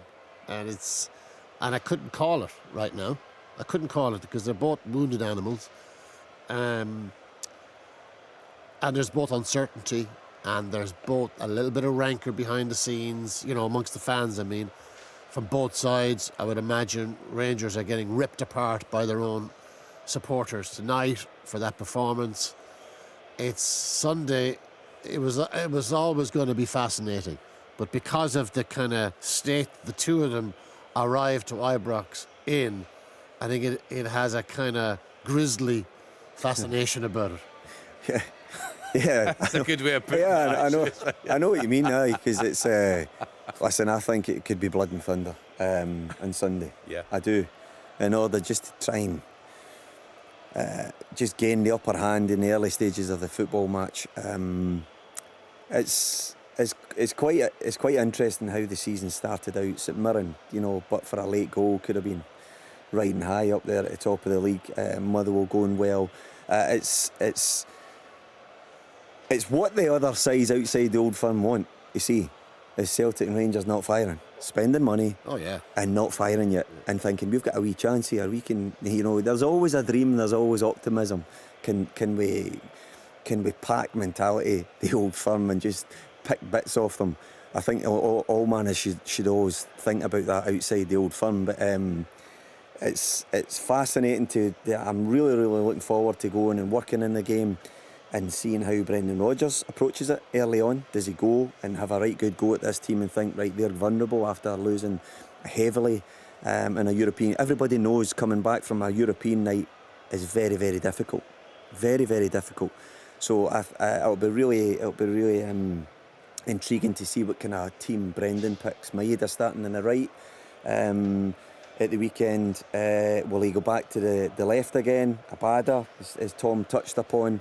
Kyogo, did they go really aggressive at Rangers and see how this team cope with it, even though it's such a partisan crowd that they're playing in front of? Yeah, I was thinking, Tom, at the weekend, actually, I'll just come back to this. Michael Beale with us a second. Just very briefly, Tom, I was thinking at the weekend in here when the results can obviously the Hibs scoreline, Tom. Actually, we'll get back to this. Let's now cross live to presser here from the Rangers manager, Michael Beale. Yeah, listen, I think we played against an excellent team over 2 legs. There was times in the 2 games where we did well, and obviously we scored 3 goals over the 2 games, so we're bitterly disappointed with the way we defended at times in key moments over the 2 legs. And certainly tonight, when we get the game back to 2-1, you put a little bit of intrigue in the air, but so to go and concede straight away. And I thought the story of the 2 legs was that we couldn't handle 𝓳𝓸𝓷𝓲𝓷𝓰 and De Jong. We, as a team, in everything that we tried, we couldn't handle them. In times in the second half tonight, we had to go for it, obviously, because we were down at half-time. And we actually had opportunities in the second half to score more goals. But I think it's clear for everyone over the 2 games that it's fair that PSV go through, and they're an excellent team. You now drop into the Europa League, given Rangers' performance in the Champions League last year and the margin of victory for PSV tonight. Do you think that could be a blessing in disguise? Well, we wanted to get there, and we wanted to get there, and then you see what the draw brings. But we haven't made it. We're not going to deny being disappointed. I think we drew the hardest opponent we could draw at this stage of the competition. If I look at some of the other games, going into the Europa League this year looks as strong as ever with teams like Liverpool and other sides in there that you can face. So we'll wait and see what the draw brings. I think for this team coming together after a lot of change, this game come far too soon. That's what's clear. You said just there yourself, you want to be in the Champions League. It's not happening for you this season. How far away do you think this group are from that level? I think this group's got a way to go because it's a new team. The most important thing for our fans, for the players, and for myself is to get there via the domestic competition. We have to win our home league, and we haven't done that for a couple of seasons, and our focus is on that. We have a huge game at the weekend. We'll pick the bones out of tonight in the international break. Our focus now has to be on recovering and preparing for the weekend and starting the season. Going into this international break, we obviously wanted to try and make the Champions League. We've fallen short. We wanted to be in the quarterfinal of the Cup, and we want to be top of the league. 2 of those things, or the last one of those things, is in our hands now. Our focus has to be on that, and it's clear as a team we need to improve at this level. I think PSV are an excellent team. I think this PSV team is the strongest team I've seen from this club in a while. How do you pick them up for Celtic on Sunday? Because a defeat's one thing, but that was a hammering tonight. Okay, that's your words. I think, listen, they were ruthless. They were ruthless. The level between this competition and domestic is different. We go into it, we'll dust this off. It's a huge game. It's the perfect game for us to go into it with. The team we're playing against don't come into it in a fantastic place either. So it's an intriguing derby at the weekend, and everything's to play for. Did you expect better for the team tonight, Michael? I didn't expect us to concede the goals the way that we did. What do you put it down to then, the defending? What would you put that down to? You're saying that the kind of PSV attackers were kind of just too much? No, listen, I think they're a very, very good team. I thought we found it very, very hard to look after De Jong and the number 10, and they won the duels with our centre-backs, and it made the game difficult for us. As a team throughout, we could have shown more quality. I felt we started the game quite well, but we ended up sitting deep and we couldn't stay with the ball, and that was partly due to our quality, but also partly to the way that PSV stayed with the ball and counter-pressed us. You know, I'm not going to sit here and say that we were terrible, because I also think the other team, the resistance was stronger than this team's faced this season, and the level was too much for us. That was clear. Andy. Michael, your goalkeeper put on a very good display tonight. It could have been a lot worse without him. Is the challenge for the rest of the new signings to get up to the level that Jack Butland's shown so far? Yeah, I think Jack's shown he's a quality goalkeeper. I think it was a fantastic signing for us on a free transfer of his age and his capabilities, for sure. And in terms of the selection tonight, I mean, a lot of people were surprised not to see Ryan Jack in the team just because of his experience in these type of games and the way he's performed, especially last week. Can you just sort of explain your thinking behind that one? I think every time I pick a team, someone's going to be surprised someone's not playing. I don't think that had any outcome in the outcome of the final result of the game. I think it was clear over the 2 legs, the better team's gone through, so we can pick the bones in. He could have played or he could have played. I think PSV are a good team, and they showed it against us tonight. Okay, thanks, guys. Fairly short media conference there from the Rangers manager. He said bitterly disappointed with defending at key times. His centre halves couldn't handle 𝓳𝓸𝓷𝓷𝓷𝓰 and de Jong. The game came far too soon for this team. He said the group, Neil McCann, has got a long way to go. He bristled with the word hammering that was put to him. What did you make of the Rangers manager there? He fairly short answers. Well, he's feeling the pressure a bit. He's disappointed. Generally, Michael does not give short answers, does he? No. He's normally one for giving good content, lots of detail, and I think he's clearly hurting with the performance. Listen, he's disappointed, but Michael will know. Everybody will know, but even at board level, that was too far to go to the Champions League right now. The 22 million again would have been lovely, but I mean, battering again would not have been enjoyable because that side are not ready to take on Europe's elite. Michael said it there himself. Michael needs to find a system that is going to be his tried and trusted and his go-to system. The other teams are going to have to say, we need to adapt to that. We need to deal with that. But I think just now, and it was a good question for one of the reporters. I didn't catch who it was, but they asked about, do they have to get to the level that Jack Butland is showing just now? Right. So you're signing players. We will, we're at back end August. There's a number of games under the belt now. These guys should be starting to show that this is why I'm brought to the team, but they have to be shown why they're brought to the team, because you sign players as a manager in recruitment to play a certain way.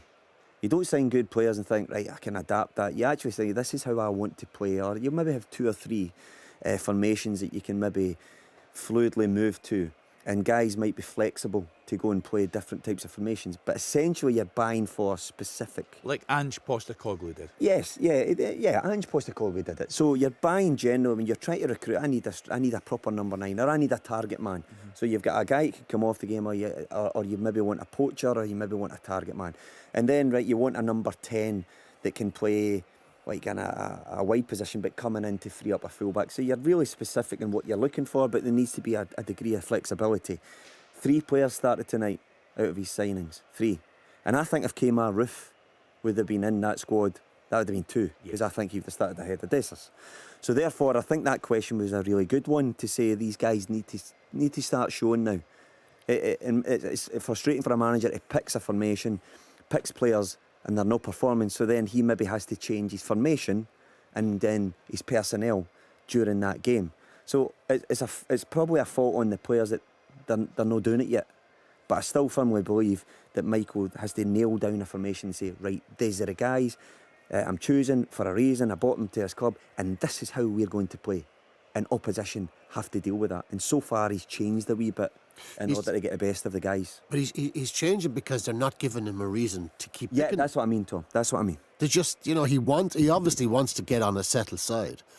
But he feels he can't have a settled side because none of them are giving him the reason. Correct. And that's what I was saying earlier on about none of those guys that I mentioned earlier, 5 or 6 new signings, have made anything like a compelling case for being in the team week in, week out. And that's a good point, Stephen Thompson, isn't it? I think it would be fair to say I could probably give you 7 or 8 attempts to pick the Rangers starting 11 this coming Sunday, and you may not get it right because it's very, very hard to predict right now. He said there's a lot of work to be done in the international break, but before that, this huge game we've been talking about on Sunday, it's all to play for. It's a 50-50 call, isn't it?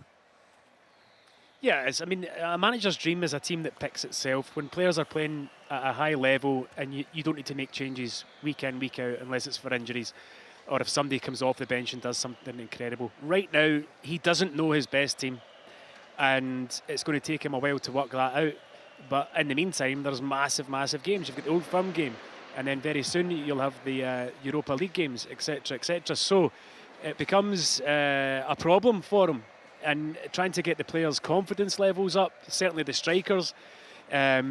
So there's lots and lots of different things that have to be worked on. It was interesting to listen to him speak. I thought he was very honest about in his assessment about the game. He's clearly not happy. Why would he be? But he agreed that PSV were the better team. De Jong and 𝓳𝓸𝓷𝓲𝓷𝓰. 𝓳𝓸𝓷𝓷𝓷𝓰 for me was the best player on the pitch tonight, but Rangers didn't cope with him, and the defending wasn't good enough tonight.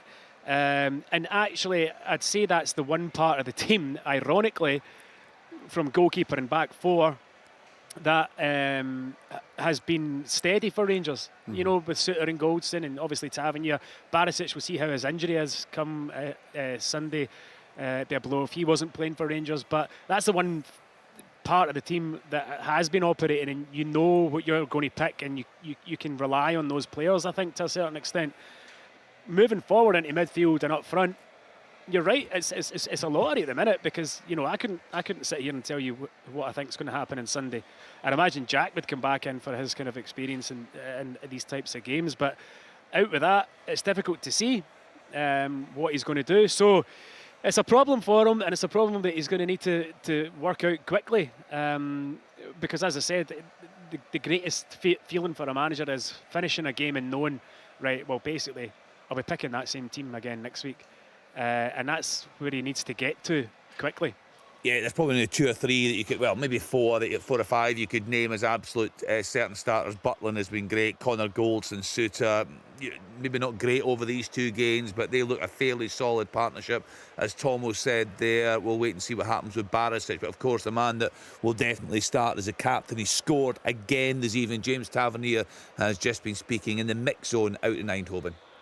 James, clearly a very disappointing night for you and the team. Can you pinpoint where it went wrong this evening? Obviously conceded too many goals. Not coming into this leg, we're all level. You know, even at 1-0 at half time, you know, we were disappointed with the first half. We felt that we probably given too much of the space to play football, but you know, we knew that we were going to come out second half and create chances. And even at 2-0 down, we knew we were still there to be played for. We've still plenty of time, and obviously we got 2-1, and then we conceded a really early goal after that. So it's just disappointing, the manner of the goals, but it's something that we obviously have to brush off really quick, because we've got a massive game at the weekend. Yeah, and particularly frustrating to get yourself back into the game, have another couple of chances, and for it to just slip away so quickly. Yeah, it's obviously disappointing, and you know, we created chances after that, and we just, you know, it wasn't, you know, we weren't clinical enough to put it in the back of the net. So yeah, it's still really raw and, you know, disappointing, but you know, we can't dwell on it too much. We know we knew how much it meant for the club and for the fans and ourselves to get into the Champions League. You know, we're not in there now, but we also got the Europa League, but we've got a massive game on the weekend before the international break. And it's a case of, I guess, using that disappointment from tonight and that frustration, channeling it the right way and looking to Sunday now and getting it right then. Yeah, we've got to quickly reflect. You know, we've got to brush this off as quickly as possible. I know everyone's hurting, but it's something that we have to brush off really quickly, because you know, it's a massive game at the weekend, and we've got to, you know, respond in a really good way. And just finally, the Europa League, a competition you know well, that you've had success in before. I appreciate it's early on, but it's one you can look at and relish. Well, it's obviously something that we're in now, so when that comes, you know, we'll be obviously trying to give it our all and try to get as far into the competition as we can. Yeah, James Tavernier there. The big games, the big occasions just keep on coming for us. Celtic in the draw for the Champions League. That will be made tomorrow. 3 Scottish clubs in European action tomorrow evening. Aberdeen, Hearts and Hibs. Full coverage on Sports Sound. The guys kick off at 6 o'clock. Another very exciting card on Saturday, and some huge games, of course, on Sunday, including that Old Firm derby. So much to play for, so much to look forward to. That's all from us here on Sports Sound this evening. So join the team again tomorrow night at 6 o'clock. From all of us here, good night.